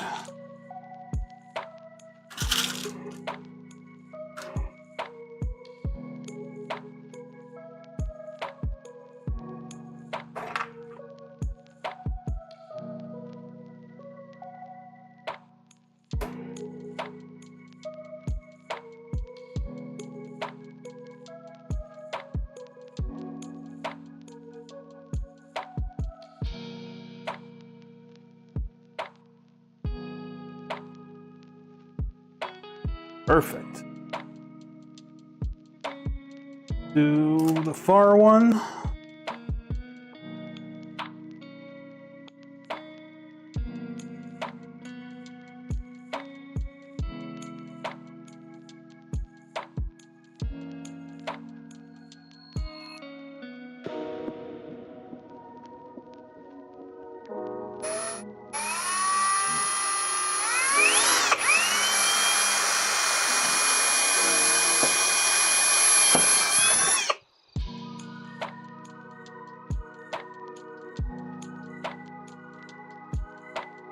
I think she's getting used to it. She didn't move that time. Still snoring away down there. Grumbling at me.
Looking at this kit, does it come with a new screen or no? Did you message me? Take a peek in a minute if so. What kit are you looking at?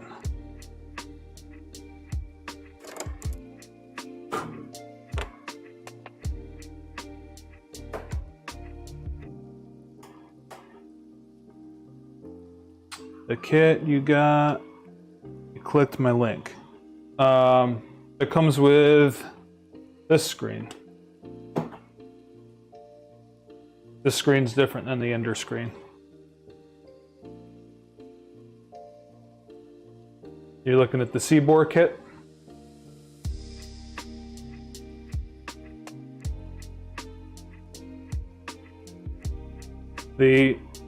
The only thing that kit does not come with is a board if you want to upgrade the board, pie, and printed parts. Comes with everything else. Now, if you want to make some upgrades, obviously it's not going to include parts for whatever upgrades you want to make, but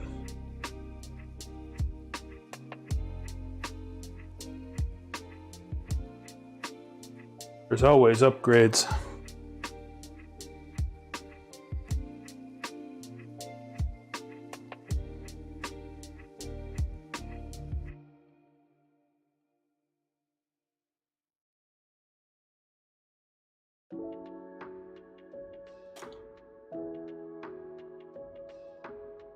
gonna do the same thing to the other side with this guy.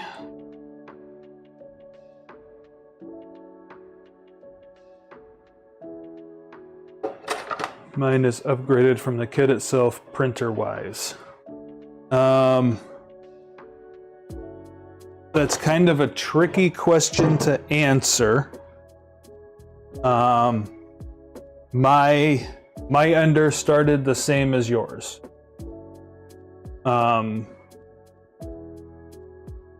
This was an Ender 3 Pro, exact same as yours. What I have installed here is the Siboor kit, and then I also printed different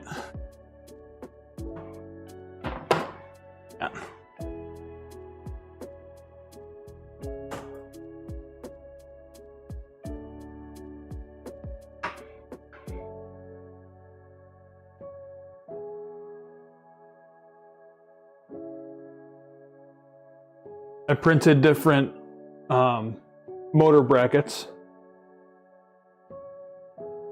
a little bit beefier, stronger, hold things straighter. But with the beefier motor brackets, you have to use different hardware. So the hardware for those beefy, it wouldn't cost you anything extra to upgrade to those beefy motor brackets because it's just printing a different part, but the hardware is different. So the hardware is not going to be right in your kit because it's a different printed part. The other thing I did is all these bolt-on panels. The kit comes with tape, double stick. I had the roll here somewhere. It's VHB tape, wherever the roll of tape went. Man, that stuff's expensive. Where did I put that? Anyways, the kit comes with a roll of VHB tape. So all of these brackets are supposed to be just double stick taped together. That means you can't take it apart though. So I liked this system with the fasteners so you can take the enclosure off if you want. But you won't have fasteners for that because that's not part of the kit. This tool head, I don't believe you would need any extra parts to do. You should be able to do that with the Siboor kit, just print different parts. The other thing that I have different in here is I had some issues with my board. I'm not going to tip it right now until I get the enclosure all the way on. I had some issues with the board, so I'm using an upgraded main board that has an integrated Raspberry Pi. That's not something that the kit includes, but like everything else is the way they tell you.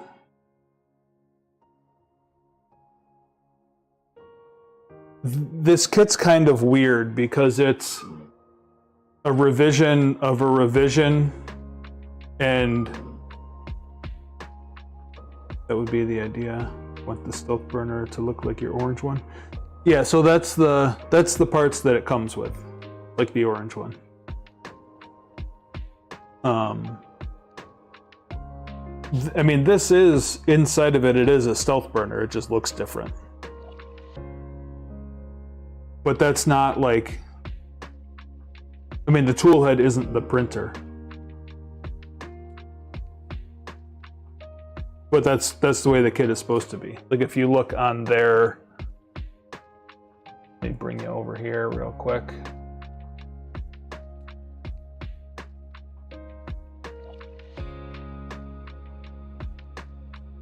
Like, I mean, the kit comes with it looks like a stealth burner.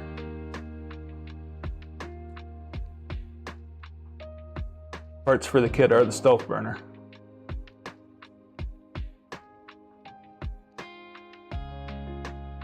Oh, orange head cover. Well, yeah, that's the stealth burner, like the.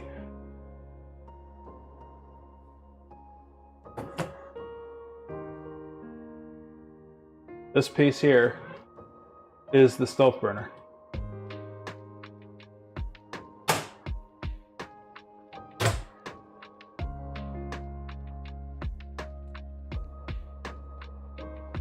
I mean, in all honesty, if all you want is a stealth burner, you don't have to buy the Siboor kit. There's mods to put a stealth burner on an Ender. At that point, it's basically just visual, but I mean, you could do it.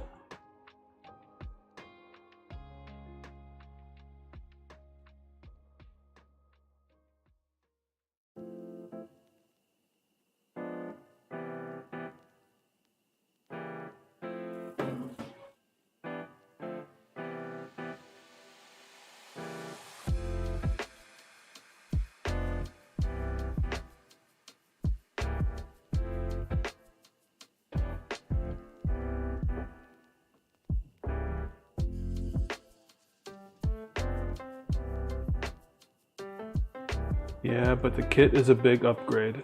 Oh, the kit, yes. The kit is definitely a big upgrade.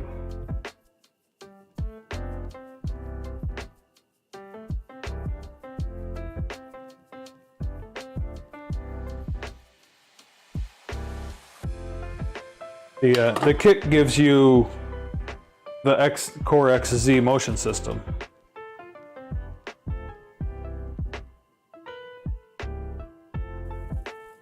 And Clipper. Well, the Pi is what gives you Clipper, but...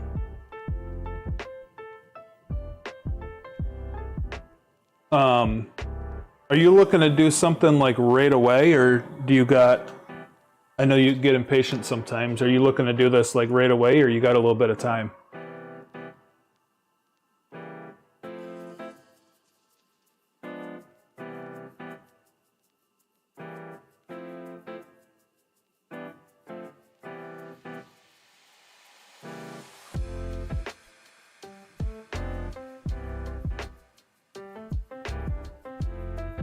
No rich, just want to build one. All right, so hold off for a little bit. I just ordered, because I put that last Manta board in this that I had to steal that out of another printer. So I needed one to replace it. And I found, I really like Big Tree Tech for their boards, but there's another company called Mellow that just came out with a similar package that is more reasonably priced. The Manta board with the compute module and the drivers is right around $100. And this one from Mellow, I think it was $55, and it comes with a touchscreen. So if I get that in and it's a decent board, that might be a better way for you to go. Like half the price, and it comes with a touchscreen.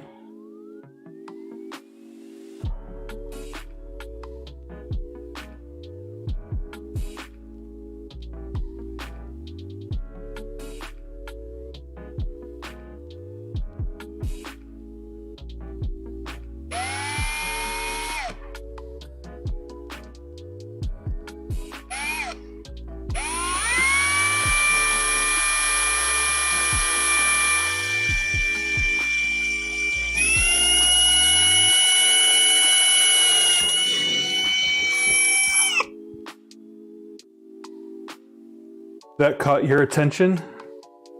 You're not super pressed about enclosing it either? Well, the kit comes with an enclosure. You don't have to put an enclosure on. The red one over here. All right, give me like 2 minutes to finish popping these holes in this, and then we'll do a little bit of internet surfing together. I'll show both of you a couple things.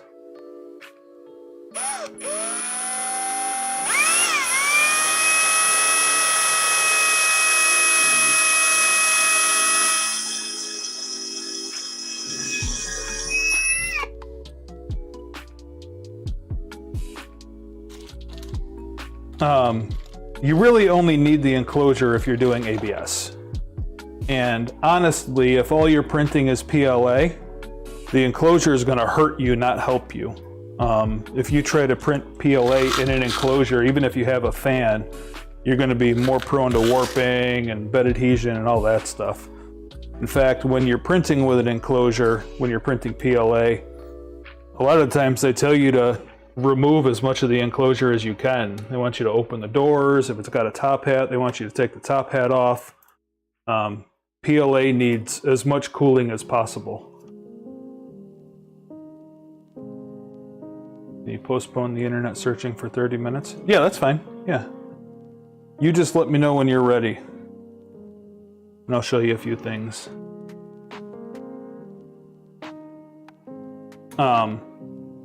But yeah, so if you're only going to be doing PLA, you probably don't want to install the enclosure.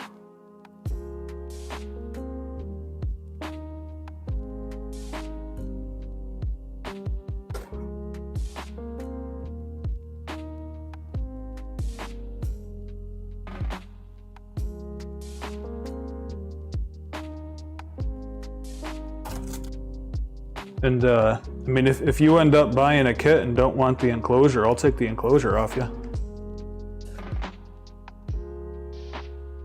Because I have one more of these I want to build. And I think I have enough parts to do it without buying a kit, but that means I'd have to cut another enclosure on the CNC.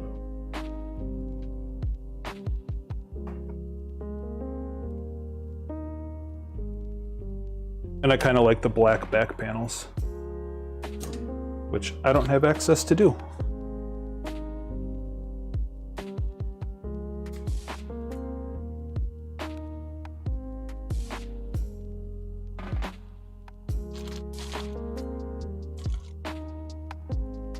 When did I get the CNC? That's a good question. I bought it last spring, I think. I bought it right after I built that first EnderWire, the red and black one.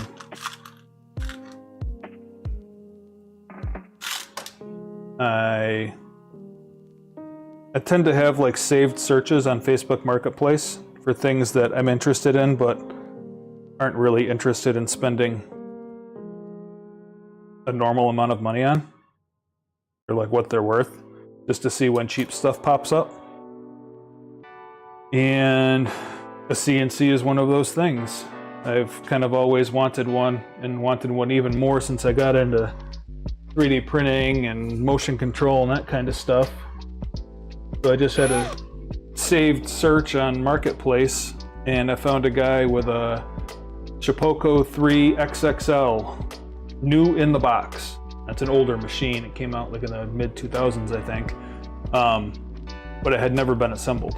And it was mislabeled and not advertised very well. And actually, I think the guy just wanted to get rid of it because the reason it was mislabeled is because the person that he bought it in a box from somebody else off a marketplace, and the other person told them that it was a much better machine, but because it was like new in the box, you couldn't really tell what machine it was. Need you to get into repurposing junk prints and purges. Yeah, unfortunately, I don't think that's worth it. But yeah, so I picked up the CNC pretty cheap compared to, you know, what one typically sells for, about half price.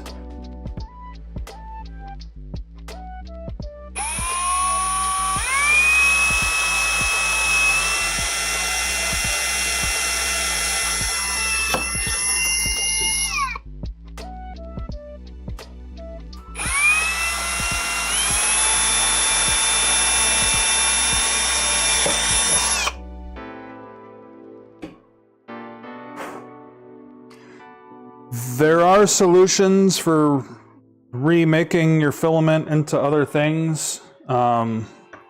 It's a lot of effort and time, and filament's cheap. So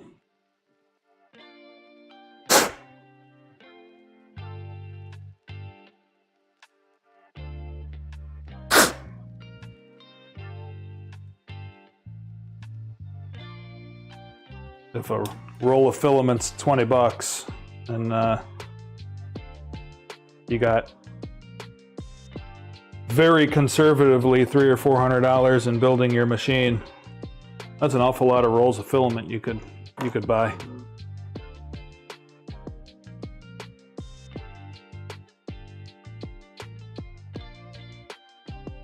And those machines need you to pre-process the plastic to make it like pelletized so that it can effectively work, which is also a lot of work and more equipment. And in order to make your filament consistent, you need a great big machine.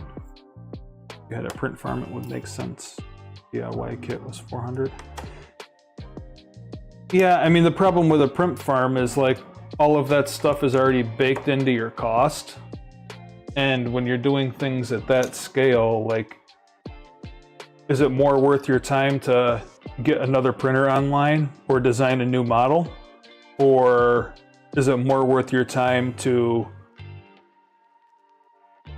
properly build and calibrate a machine?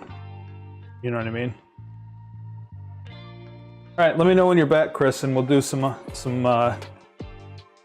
internet surfing.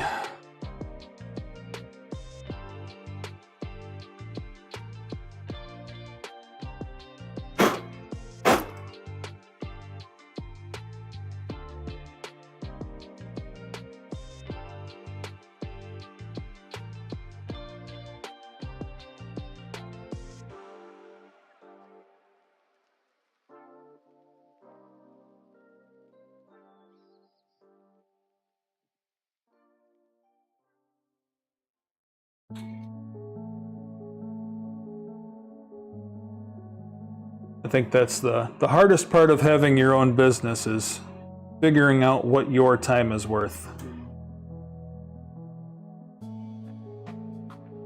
Hardest part of a lot of business, really.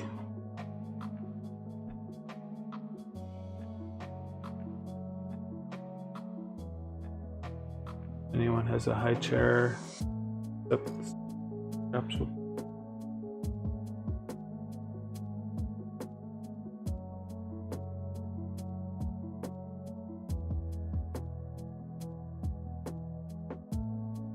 Oh, just accept. I gotcha. Yeah, I don't think we're gonna have to worry about that anytime soon, Drew. Or ever, really, at this point.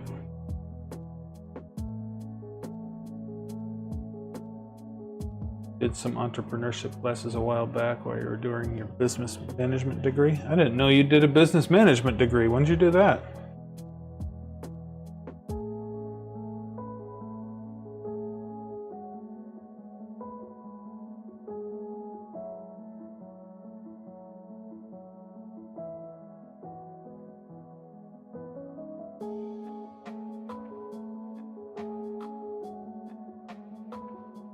You have to look at yourself as an employee.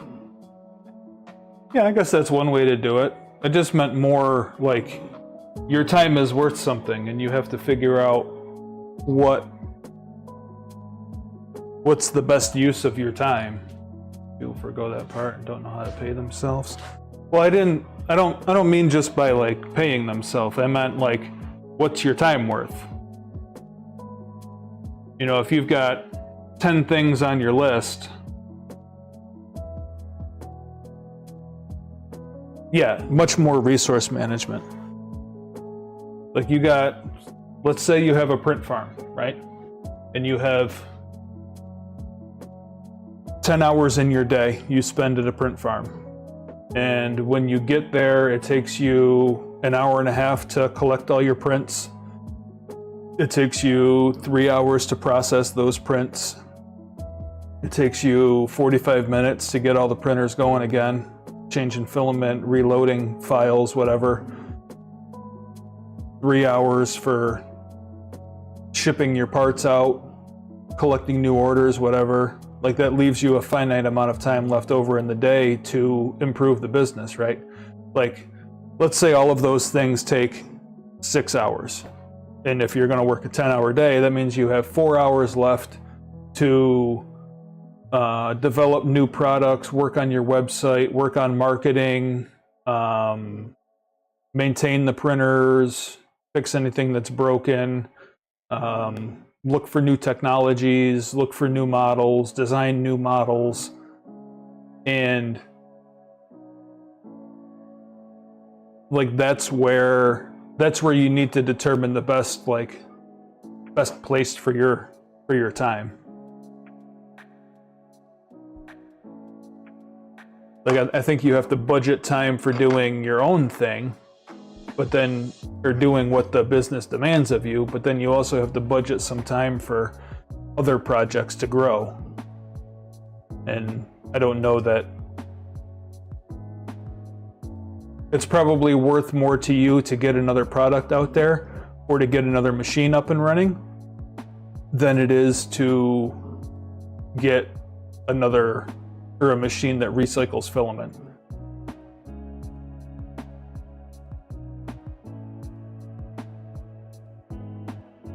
And like filament for you or me is, 20 bucks a roll or whatever it is. But when you're buying, 100 rolls at a time, it's not $20 a roll anymore. Like plastic is very cheap.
Don't feel like you have the time right now, but I've thought about a maker's business.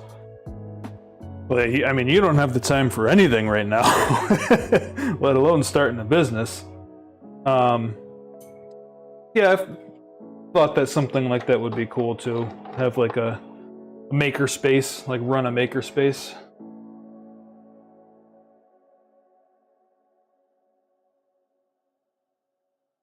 I think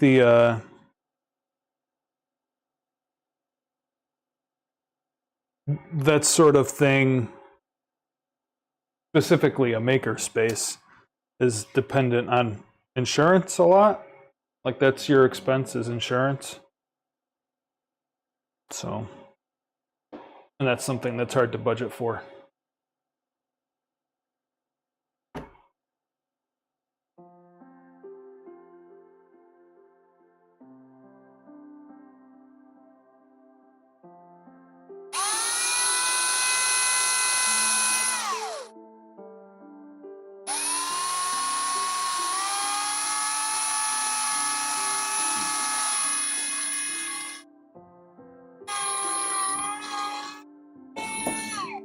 It's a little bit different if you're a guy making a thing in your garage than it is if you're a guy helping other people make things in a place somewhere, you know what I mean?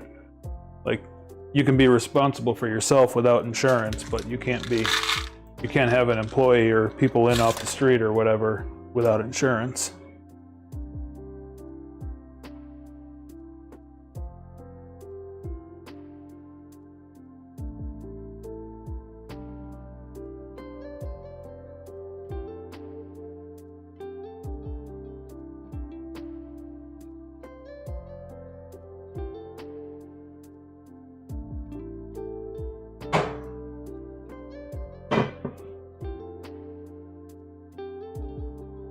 You see this over here? This lump.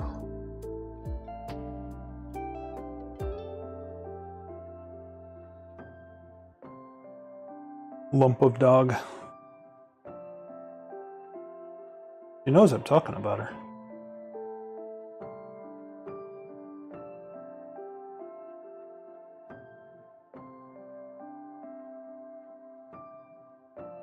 Is she snoring? When does she not snore? She snores when she's awake.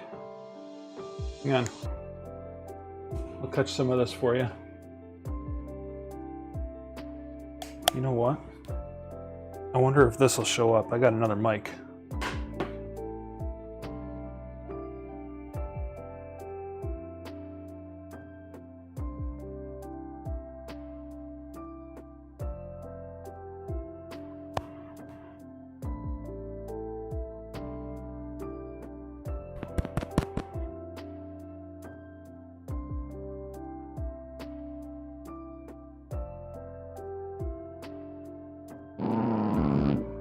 Is that picking up?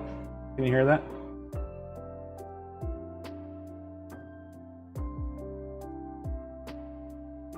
No, now she stopped snoring.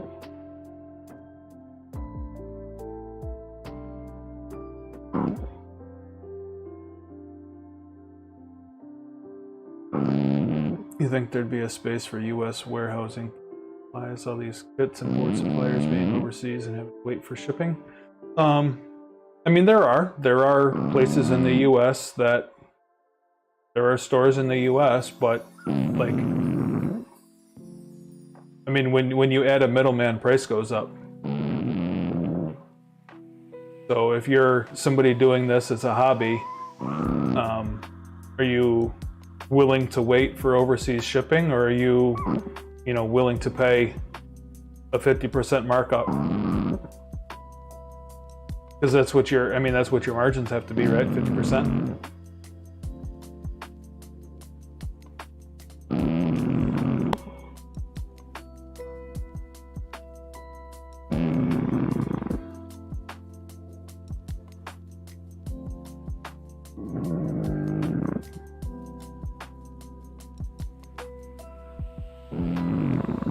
It's different if you're doing it for business, because business is a lot more time sensitive. But if you're just a guy playing with a printer,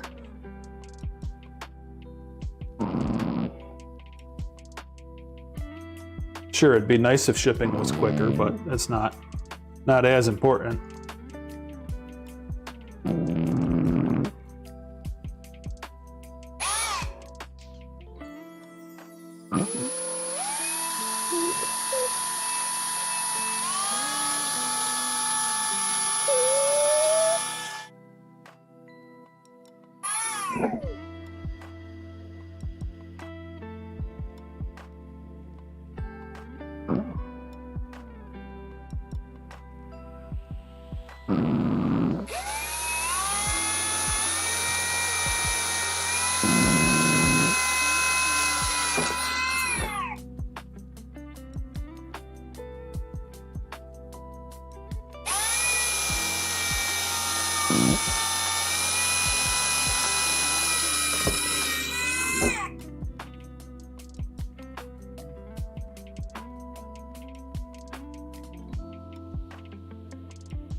You ordered one thing off Temu purely because you're impatient and don't want to wait for it to get here from China.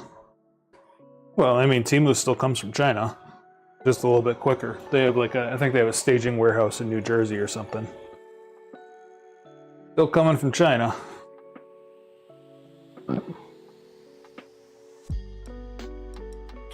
And AliExpress has gotten better also. Their shipping times are not measured in the months anymore.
we're making pretty good progress here.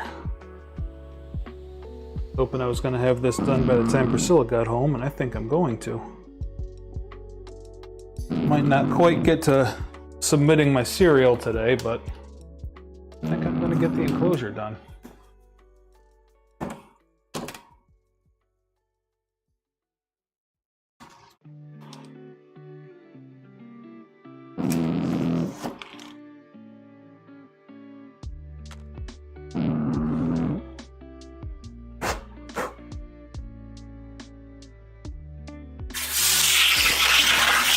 Oops, sorry, Quill.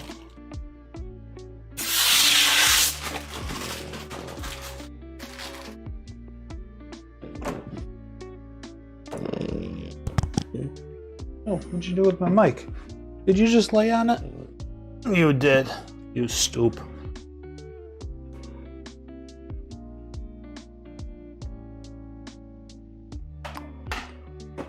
Hope you enjoyed the snore vision there.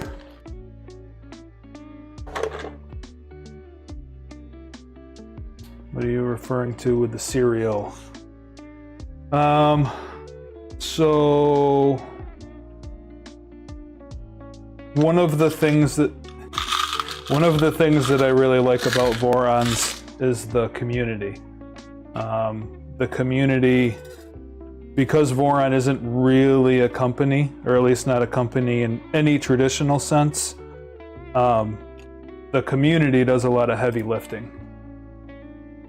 And one of the ways you get into the community is by building a Voron and submitting for your cereal.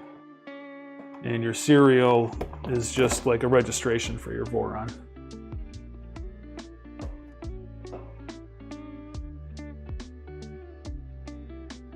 But you have to demonstrate that your printer is together and reasonably safe and prints and has some basic design features that make it a Voron, and then send a video and you'll get a serial number.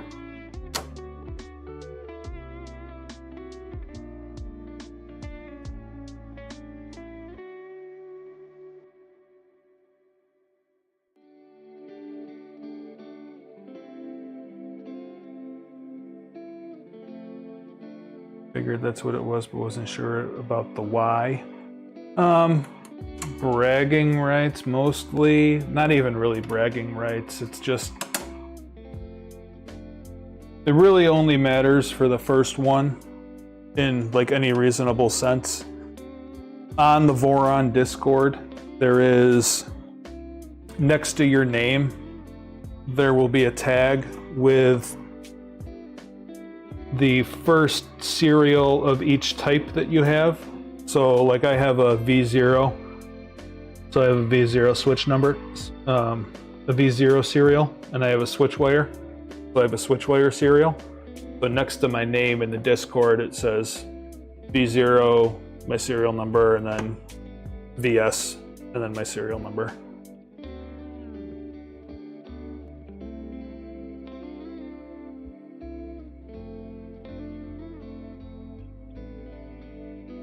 And you can also like get invited to projects if you like contribute.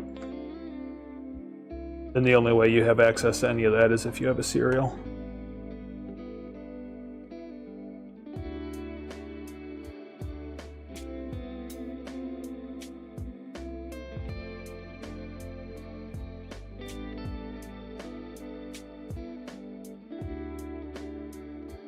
And yes, I know it's spelled wrong, but that's the way you refer to it in Voron world, is cereal, like breakfast, not cereal like.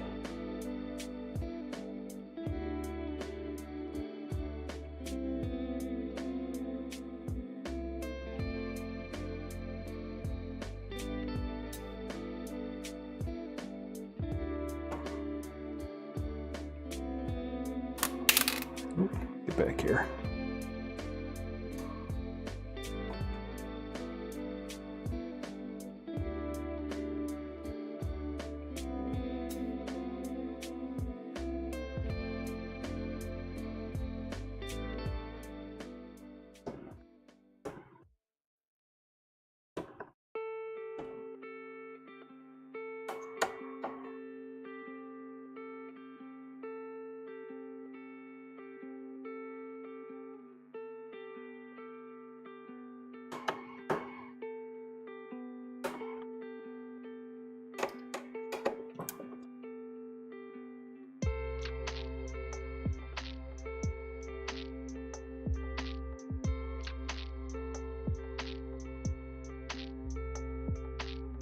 The kind of the more to the story is that Voron started as an actual company, not as a not a real company. And one of the things the founder did for his early printers was put serial numbers on them so he could provide a lot of his work was on like one-off design printers for industry and manufacturing and stuff. So in order for him to properly provide customer support, they had to be serialized. And when he stopped doing the pre-built industrial stuff and moved to the kits, he started with the same customer base. So his customers kind of expected him to keep doing the serial numbers. But it was hard to do when you're just sending somebody a kit because you don't know anything about how it was put together. So that's where the videos and such started.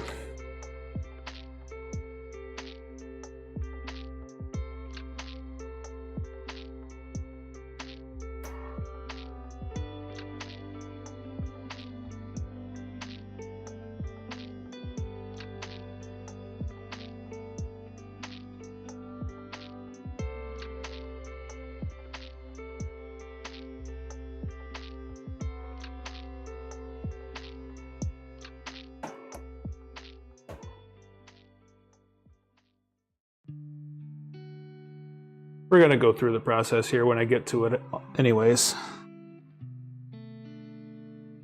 So you'll get a better idea about what the deal is. I don't think anybody's really documented the cereal process. A lot of people either aren't interested or already have a cereal and skip it, but it's become kind of a ritual. I do a specific thing for each of my printers to get my cereal, and typically it's the first print that I do on a printer. I will make my serial request, but I didn't on this one.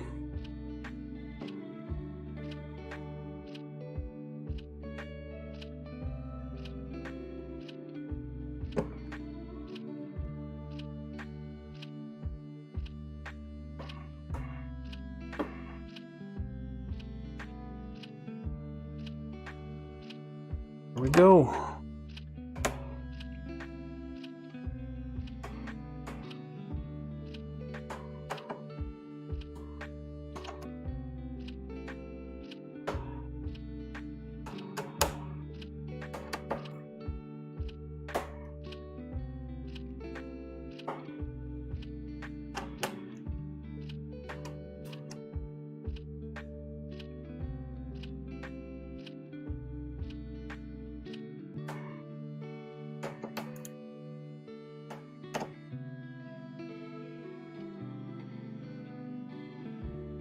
All right.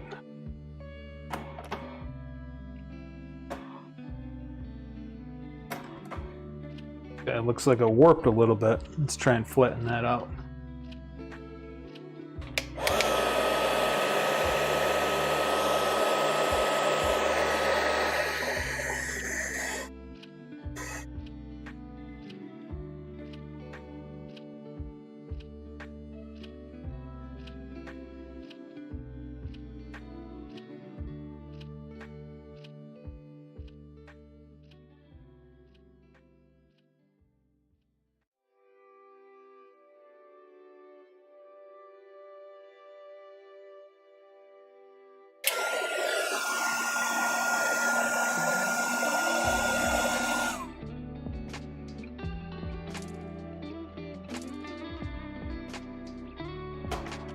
There we go, that's a little bit better. This isn't the piece that I meant to print anyway, so only going to be temporary. I am going to want a couple pieces of VHB though, so I do need to find that roll that I had.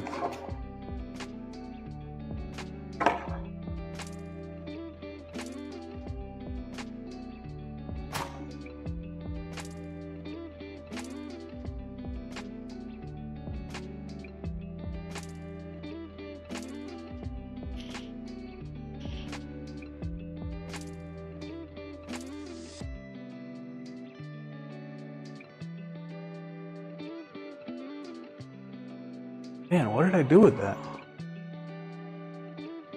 Stuff ain't cheap.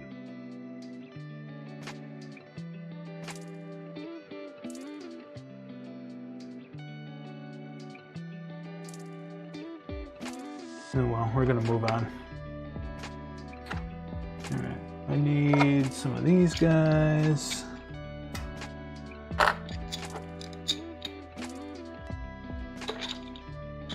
Because we gotta do the back panel. These are for the doors. We need BHB for those. Top.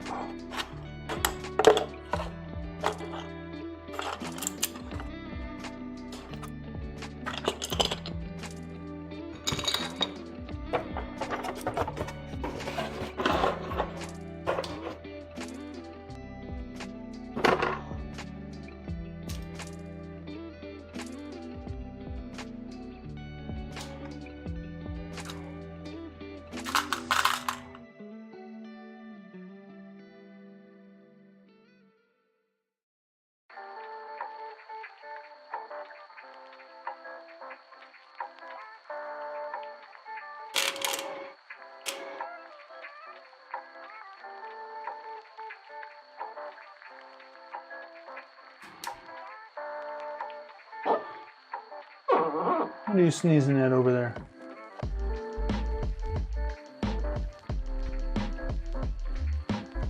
Hey. Grumbles.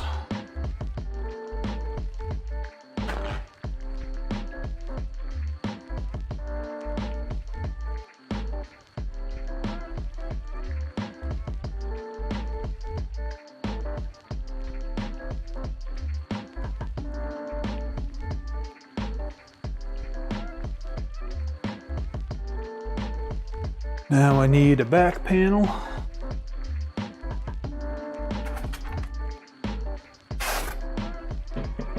We're going to do the same thing here. I'm just going to set it in place. Going to get it taped where it's got to go. Life is so rough. You got that right.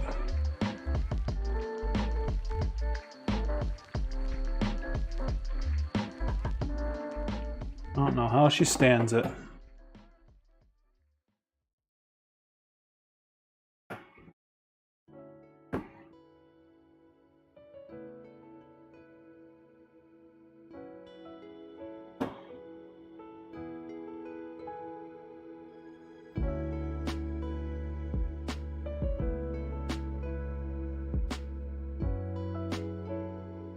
I don't understand.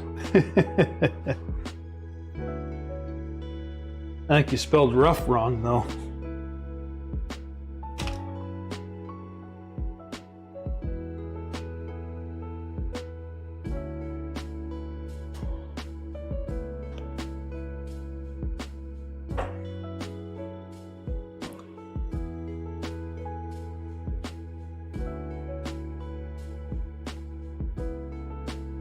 Man, this is really awkward to film.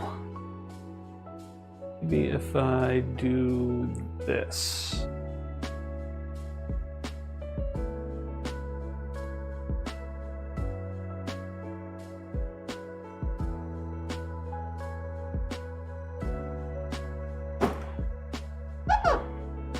Doesn't super help. I'm gonna try and get you a better shot of this. You just hold on for a moment.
Oh no, I have made a grave error.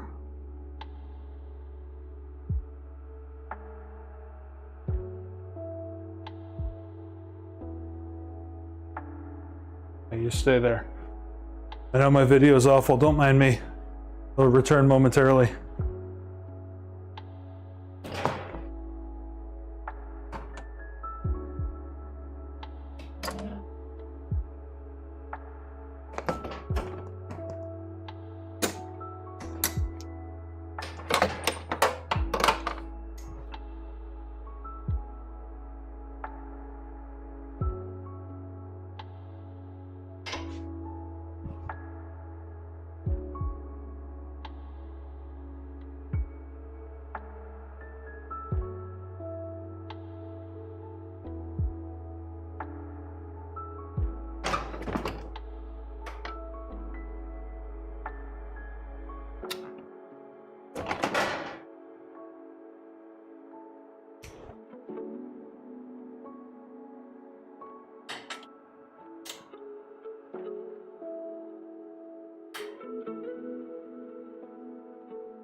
Oh no, what size are you?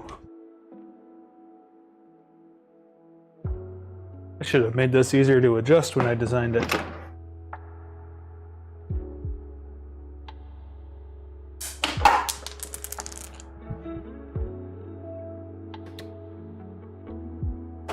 What was I thinking?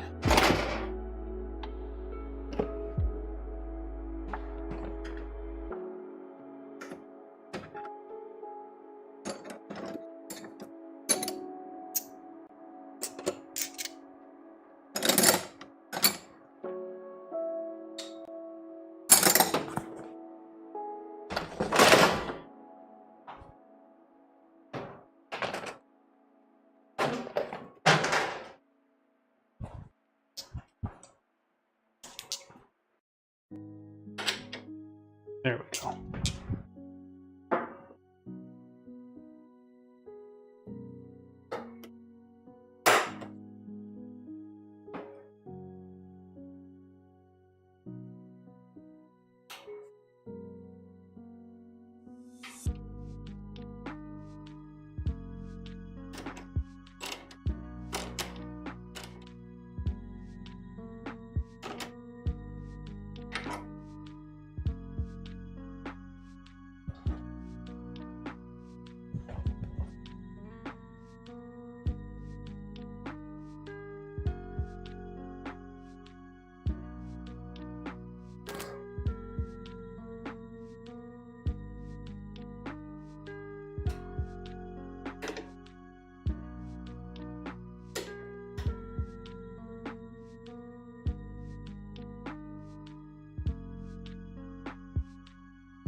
That didn't really help at all.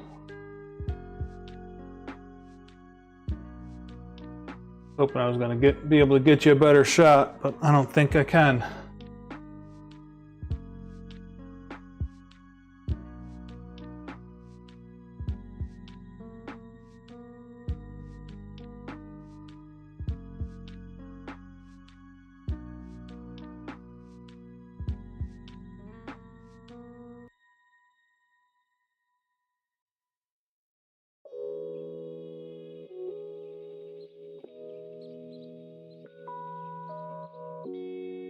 Need to make the mount for that camera articulated. It's not. Will be a future project.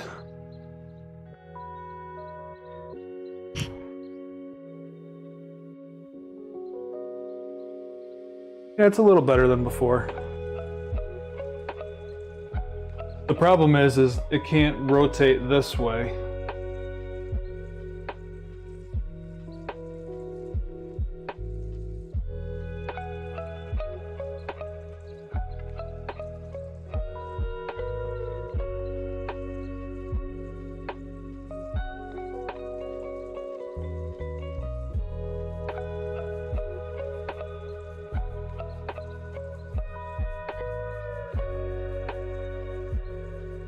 Alright, so I think I'm just gonna... Am I gonna straddle these? Is that how I'm gonna do this? No, I need to be higher than that. Maybe I'll just center these. 1, 2, 3, 4, 5. Yeah, I think that'll work.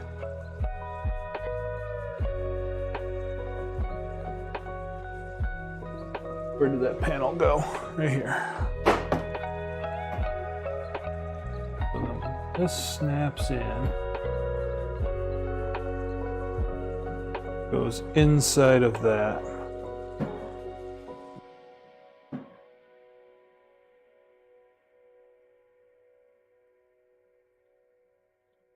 I need to be...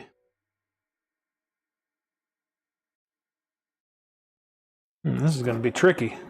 I'm not going to be able to see to drill.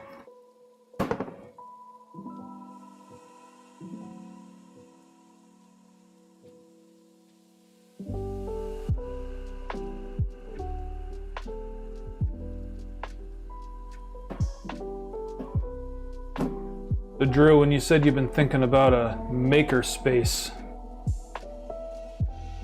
you mean as something to do when you're done with the military? Or you didn't say maker space, you said maker something.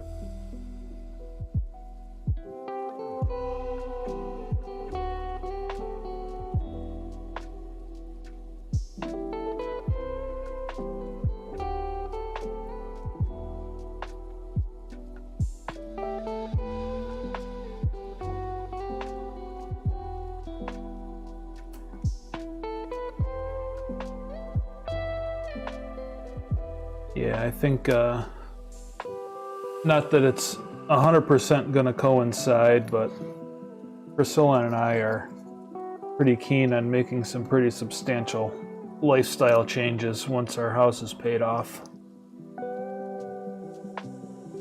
More side thing, big stuff to order. Oh, I gotcha. Like a Etsy store kind of deal.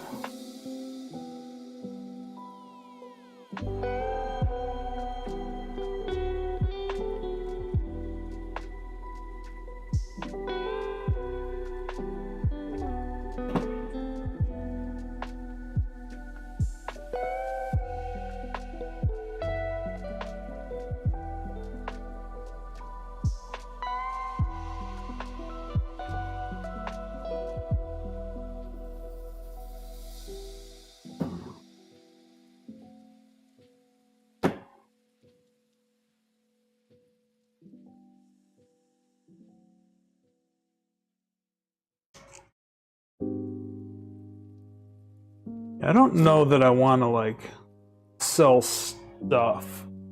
I've had thoughts about doing something extracurricular. I like making stuff, but I don't know that I want to sell stuff.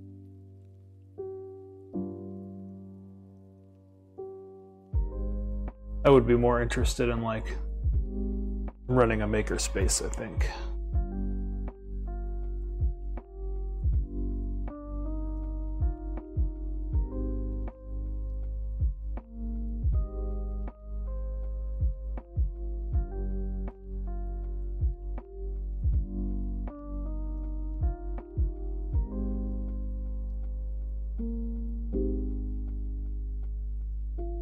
This back panel isn't exactly square for some reason. I don't know if that's because these panels are shifted a little.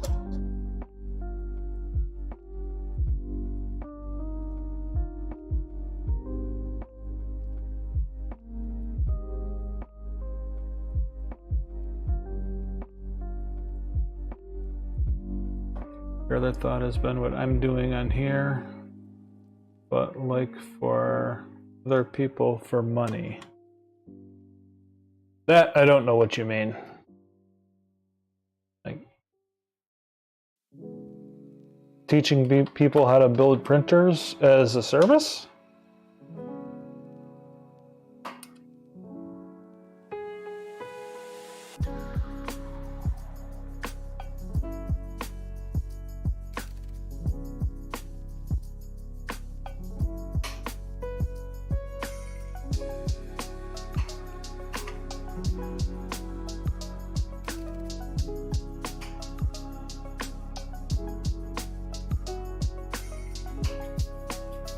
Selling made printers. Yeah, maybe. I guess just have to see if there's a market for it. That's not, I'm not saying it's not viable, it might be, but that's not really how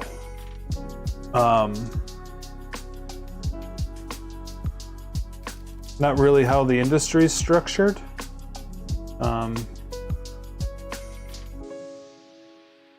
And it's going to be even harder with companies like Bamboo in the works now. People that are interested in a Voron are interested in a Voron because they want the experience of building and tuning their own printer. People that just want a printer that prints well and is fast are going to buy a Bamboo.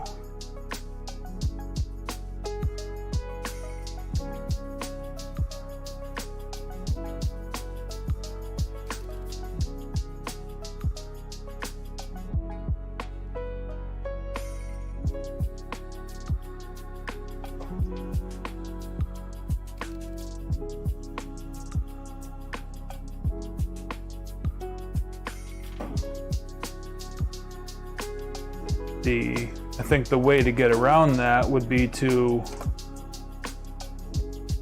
design your own printer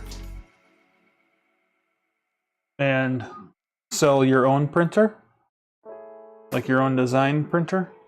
The problem with that is most of the body of work you would be using to design your printer would be based on open source works.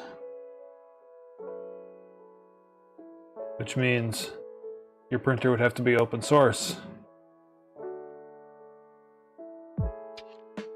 Too bad, you totally understand if we ran out of time. I'm not out of time. Priscilla won't be home for another 45 minutes or so.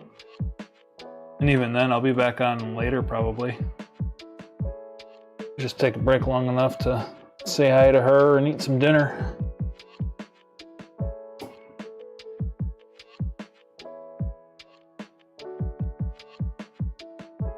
Not saying your ideas are bad, Drew. It's just gotta think through them a little bit, maybe.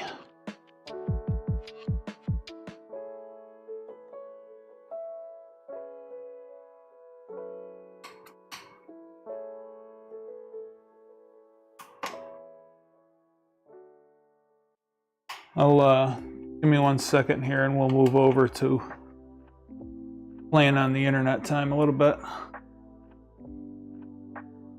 Now that I've got my box squared up.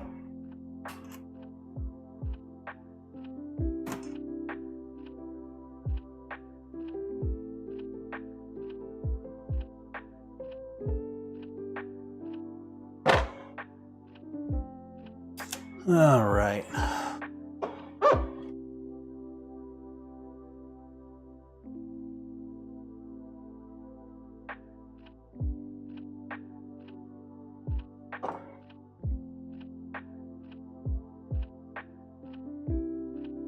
Might have to relocate the Chloe cam.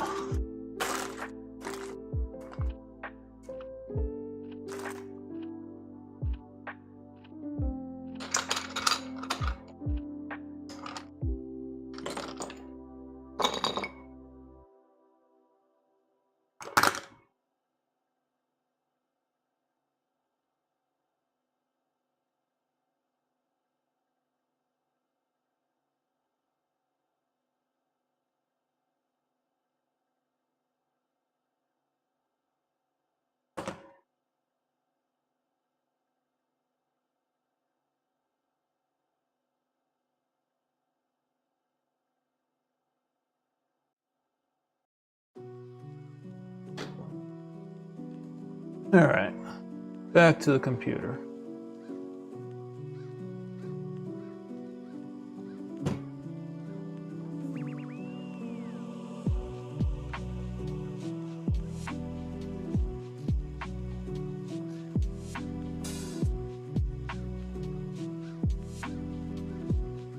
So this is the company, Big Tree Tech.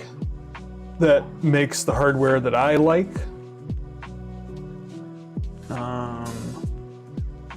I'll show you the board that I particularly like. This one. This is the Manta E3 EZ. This uses the same mounting pattern. If I can show you. So these two holes and these two holes are the same. Oh, you can't. Yeah, you can see that. That's the same mounting pattern as the Creality boards use. So this is almost a bolt-in replacement for the Creality boards. It has the drivers or the motor plugs in the same place, the power in the same, close to the same place. So it's meant to be a direct replacement. This has 5 stepper drivers on it, so it'll run 5 steppers, which for an EnderWire, a switch wire, an Ender, basically any bed slinger, that's all you're ever going to need is 5 stepper drivers. Plus this has a port for a probe. It has a couple different ways to get display out. It's got 3 fan ports, which is 1 more than normal. It's got a dedicated RGB port for running any of your LEDs. And this also has this big blank area right here. And this big blank area, you go back a couple, is where a Raspberry Pi compute module will go. It clips right onto the board. So you don't need a separate Pi. Well, technically this is its own thing, but it doesn't have to be separate from the board. And because of that, it's a little bit easier to configure. So I really like using these. Being that it's a Pi right on board, you also have, get this link in Discord, sure.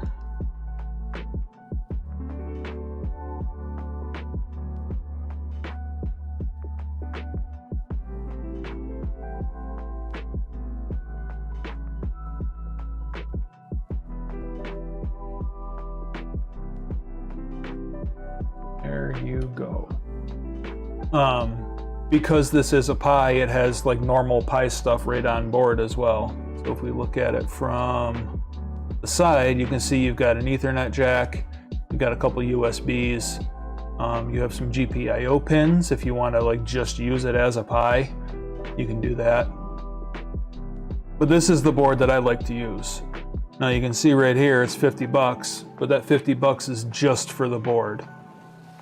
If you want the board plus the drivers that it takes, it's $60. And if you want it with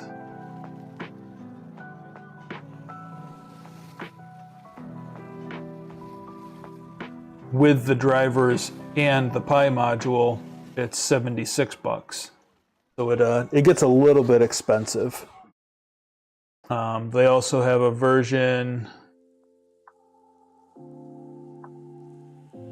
See, this doesn't have the compute module though.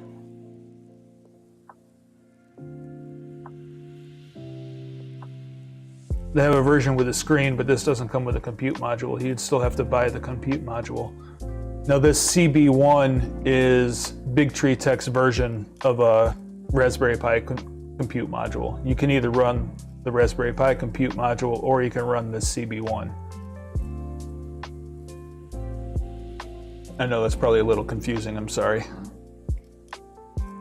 Now, what I have just found, and like these, I've used a lot. This is my go-to, is this thing.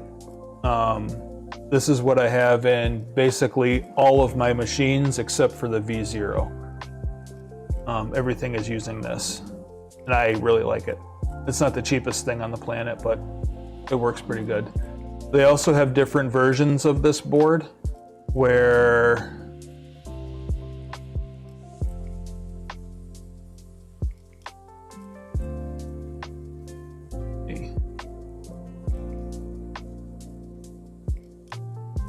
you get more stepper drivers.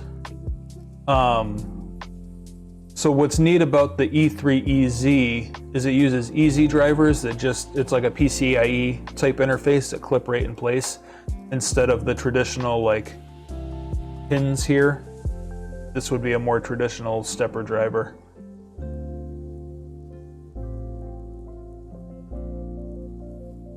Okay, what are you confused about?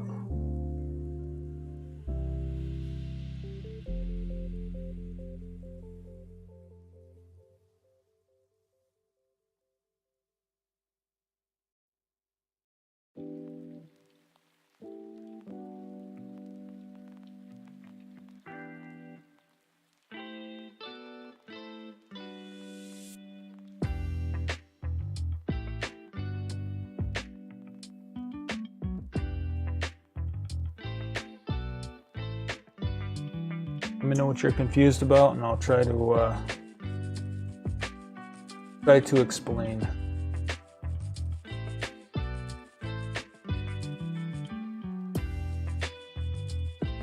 Like this is the board and screen needed to make the kit.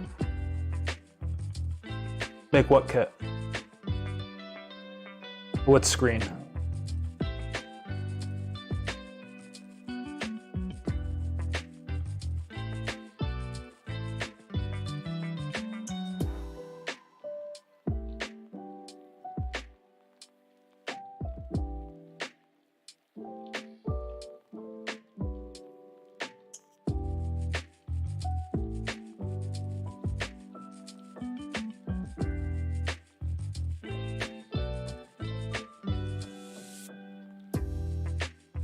Sorry, I thought you said something earlier about a board with a touch screen.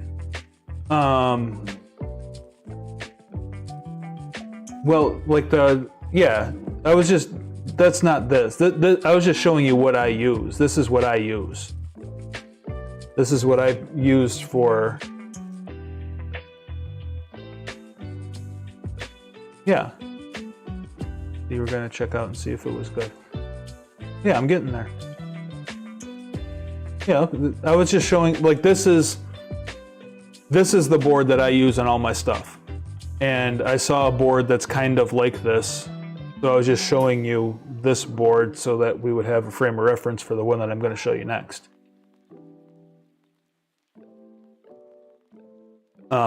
This board has a Pi built, or a place for a Pi compute module to be built into it. And then your drivers go in here, your stepper drivers. And then your motor plugs go in here. And then along here are your like power in from your power supply and your power outs. And then plugs for all your end stops and probes and fans and thermistors, whatever else you got going on. What I was just saying was that there are other versions of this with places for more stepper drivers. So like the switch wires in an Ender or whatever really only need like 4 stepper drivers. One for Y, one for X, one for Z, and one for your extruder. But if you have like multiple extruders, or if you have multiple Z motors, you would need drivers for them. So this is an M8 board, 8 stepper drivers. Same idea with the Pi compute module that clips right in, but more expandability. So the one that I was going to show you,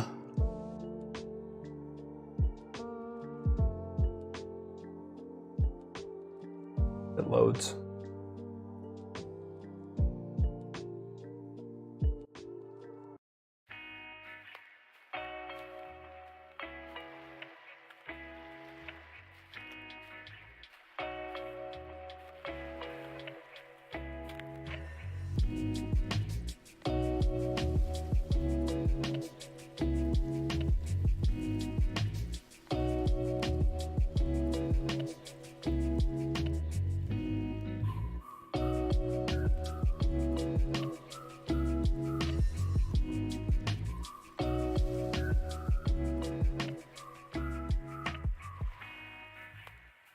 Go away.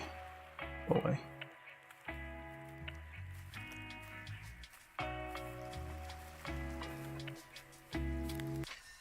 This is the one that I just found. The Fly DP5. This uses the same style drivers as that Big Tree Tech board that I've been using. And it comes with their version of a Raspberry Pi. Now this one doesn't clip right to the board like the Big Tree Tech one does, but it's kind of like an all-in package. So here's your Raspberry Pi, here's your touch screen, here's your drivers, and here's your board. It's $58 instead of whatever that other one was.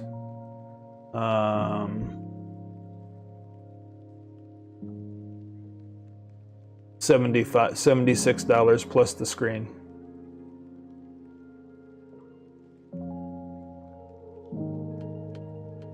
Now again, like I said, I don't know if this is any good or not. I haven't used it. My V0 right here has a mellow board. It's not this board, but it's a mellow board.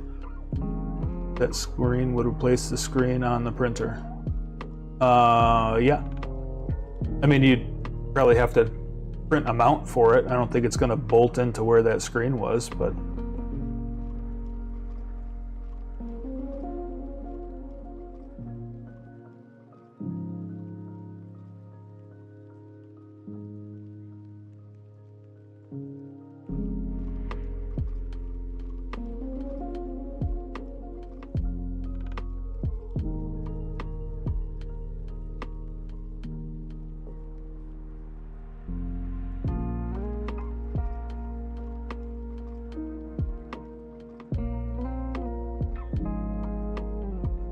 hey, give me just a second. Priscilla just got home.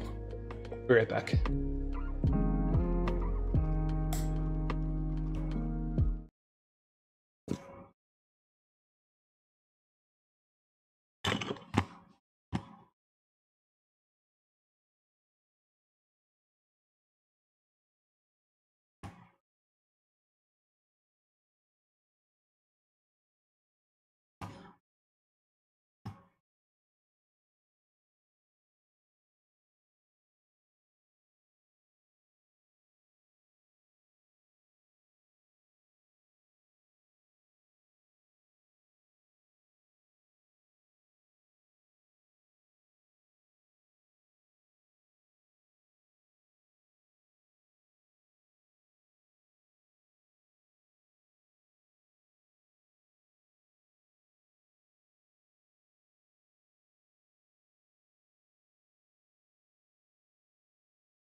Sorry about that. I definitely was.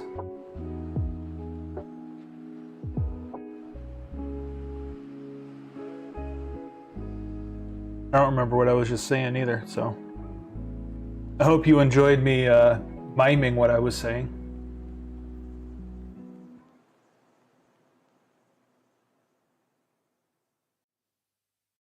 Yeah, I don't know what the RGB is for. Maybe it says down here.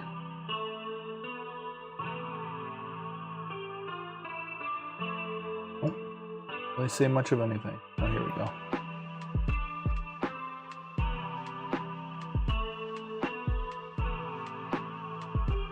Supports either 2209s or 5160s. 2209s are pretty much the standard, I think.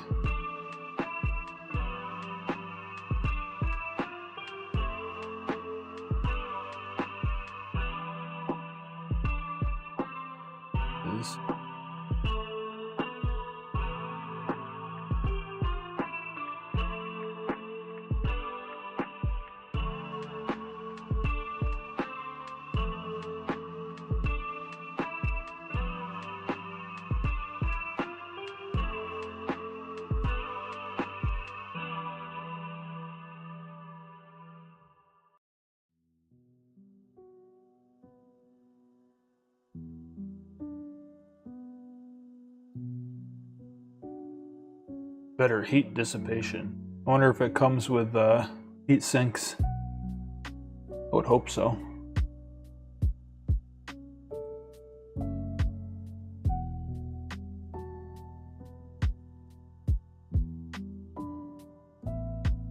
Reset the Z switch, world of difference. Oh, you what do you mean by reset? Did you move it just a little bit?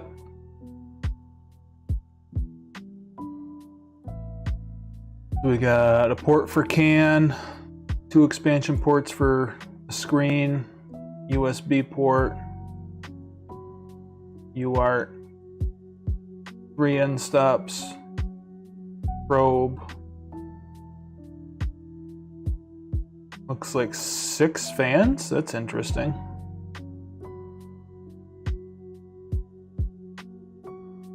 Two thermistors.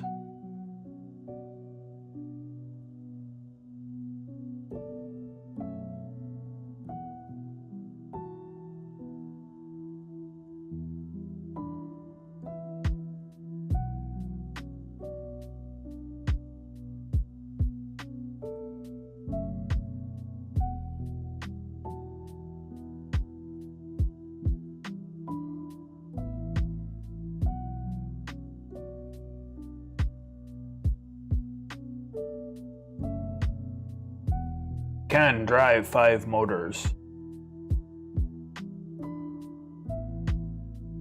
Never saw anything about distances, so you said it's 100% flush all around and that was too low hitting the hotbed.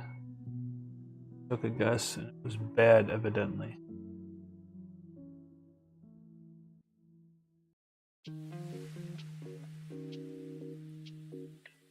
I don't know what you mean by that, Drew.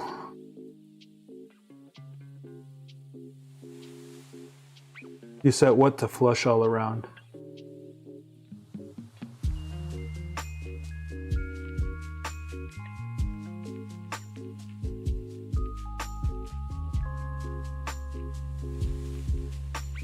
Man, that board is small.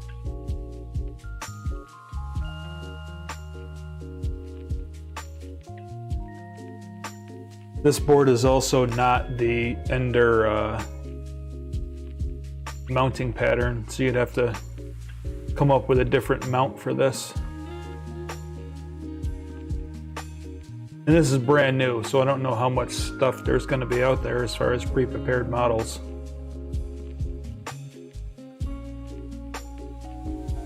Oh, and this is their Fly Pi light.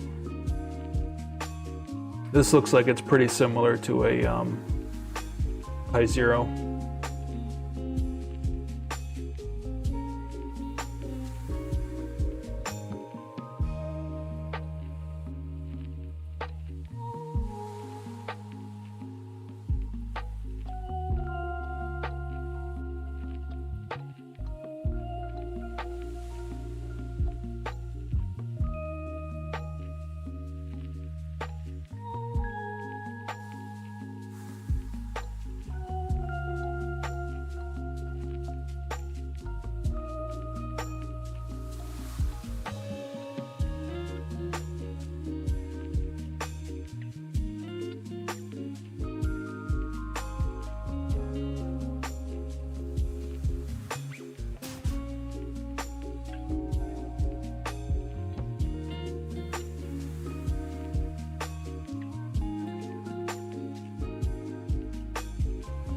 there's the screen.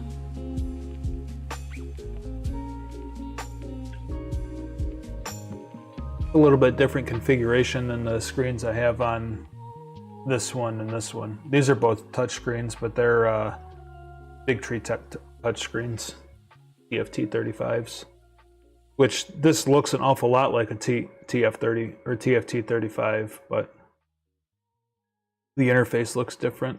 Maybe it's just not Clipper, some other OS.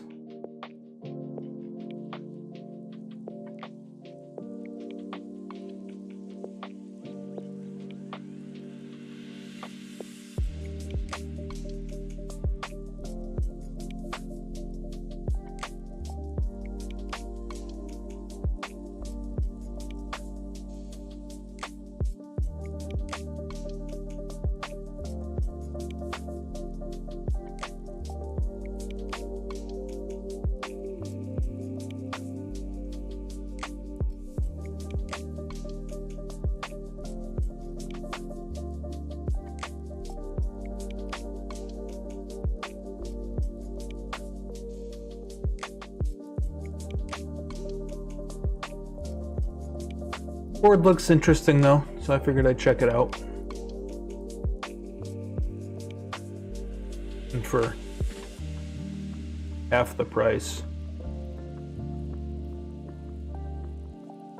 Now, if you weren't interested in the touchscreen, you can also get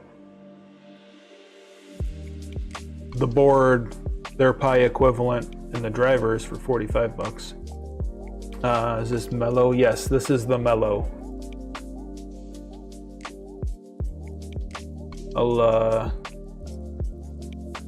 I will put a link to this in the description.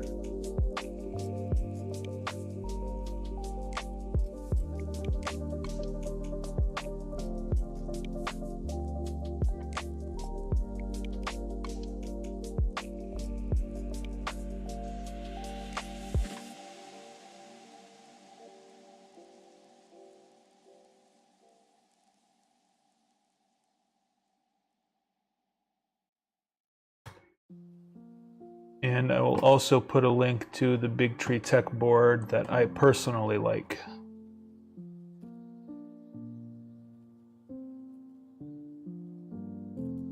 That I can't really vouch for.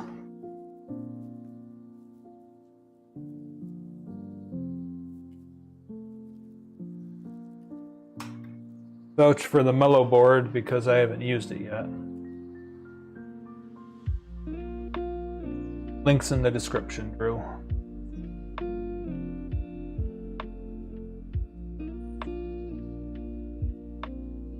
So we'll see.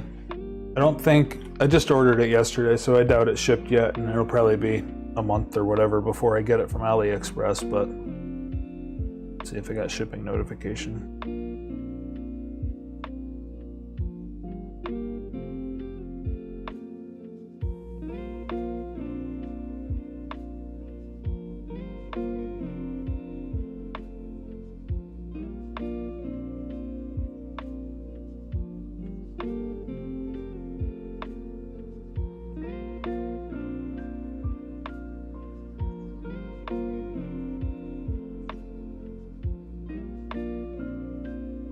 Yeah, no shipping notification yet.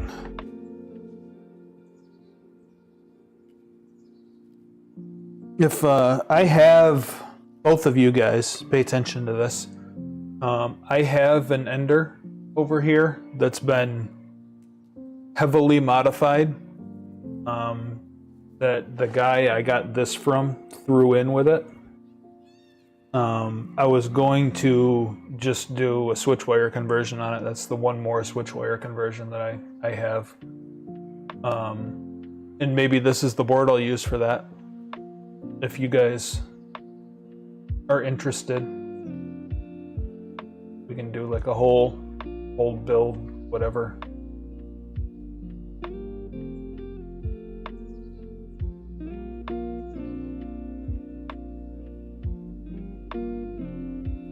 I don't know that you're going to get, other than having Clipper, I don't know that you're going to get a ton of use out of just having this board installed in your Ender. I mean, I like the interface of Clipper and how it's web-based and you can just dial in from your PC, but you're still going to be limited by it being a V-roller bed slinger with only one Z-stepper.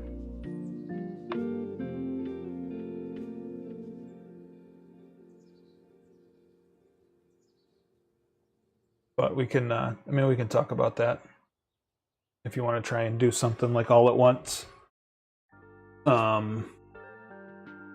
mean, it's not as big a deal for you, Chris, because you've got the bamboo, but Drew, like, if you wanted to do something like that, your printer'd be down. Maybe that's not super ideal right away. We can talk about doing something at a later date, maybe. Let you get some print time under your belt and figure stuff out that way. I am gonna hop off of here for a little bit though. Priscilla just got home and we're gonna eat some dinner. I'll probably be back on later tonight to finish up this enclosure. If I am, I will let you guys know.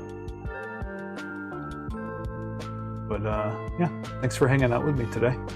Made some pretty good progress on this guy. On this guy.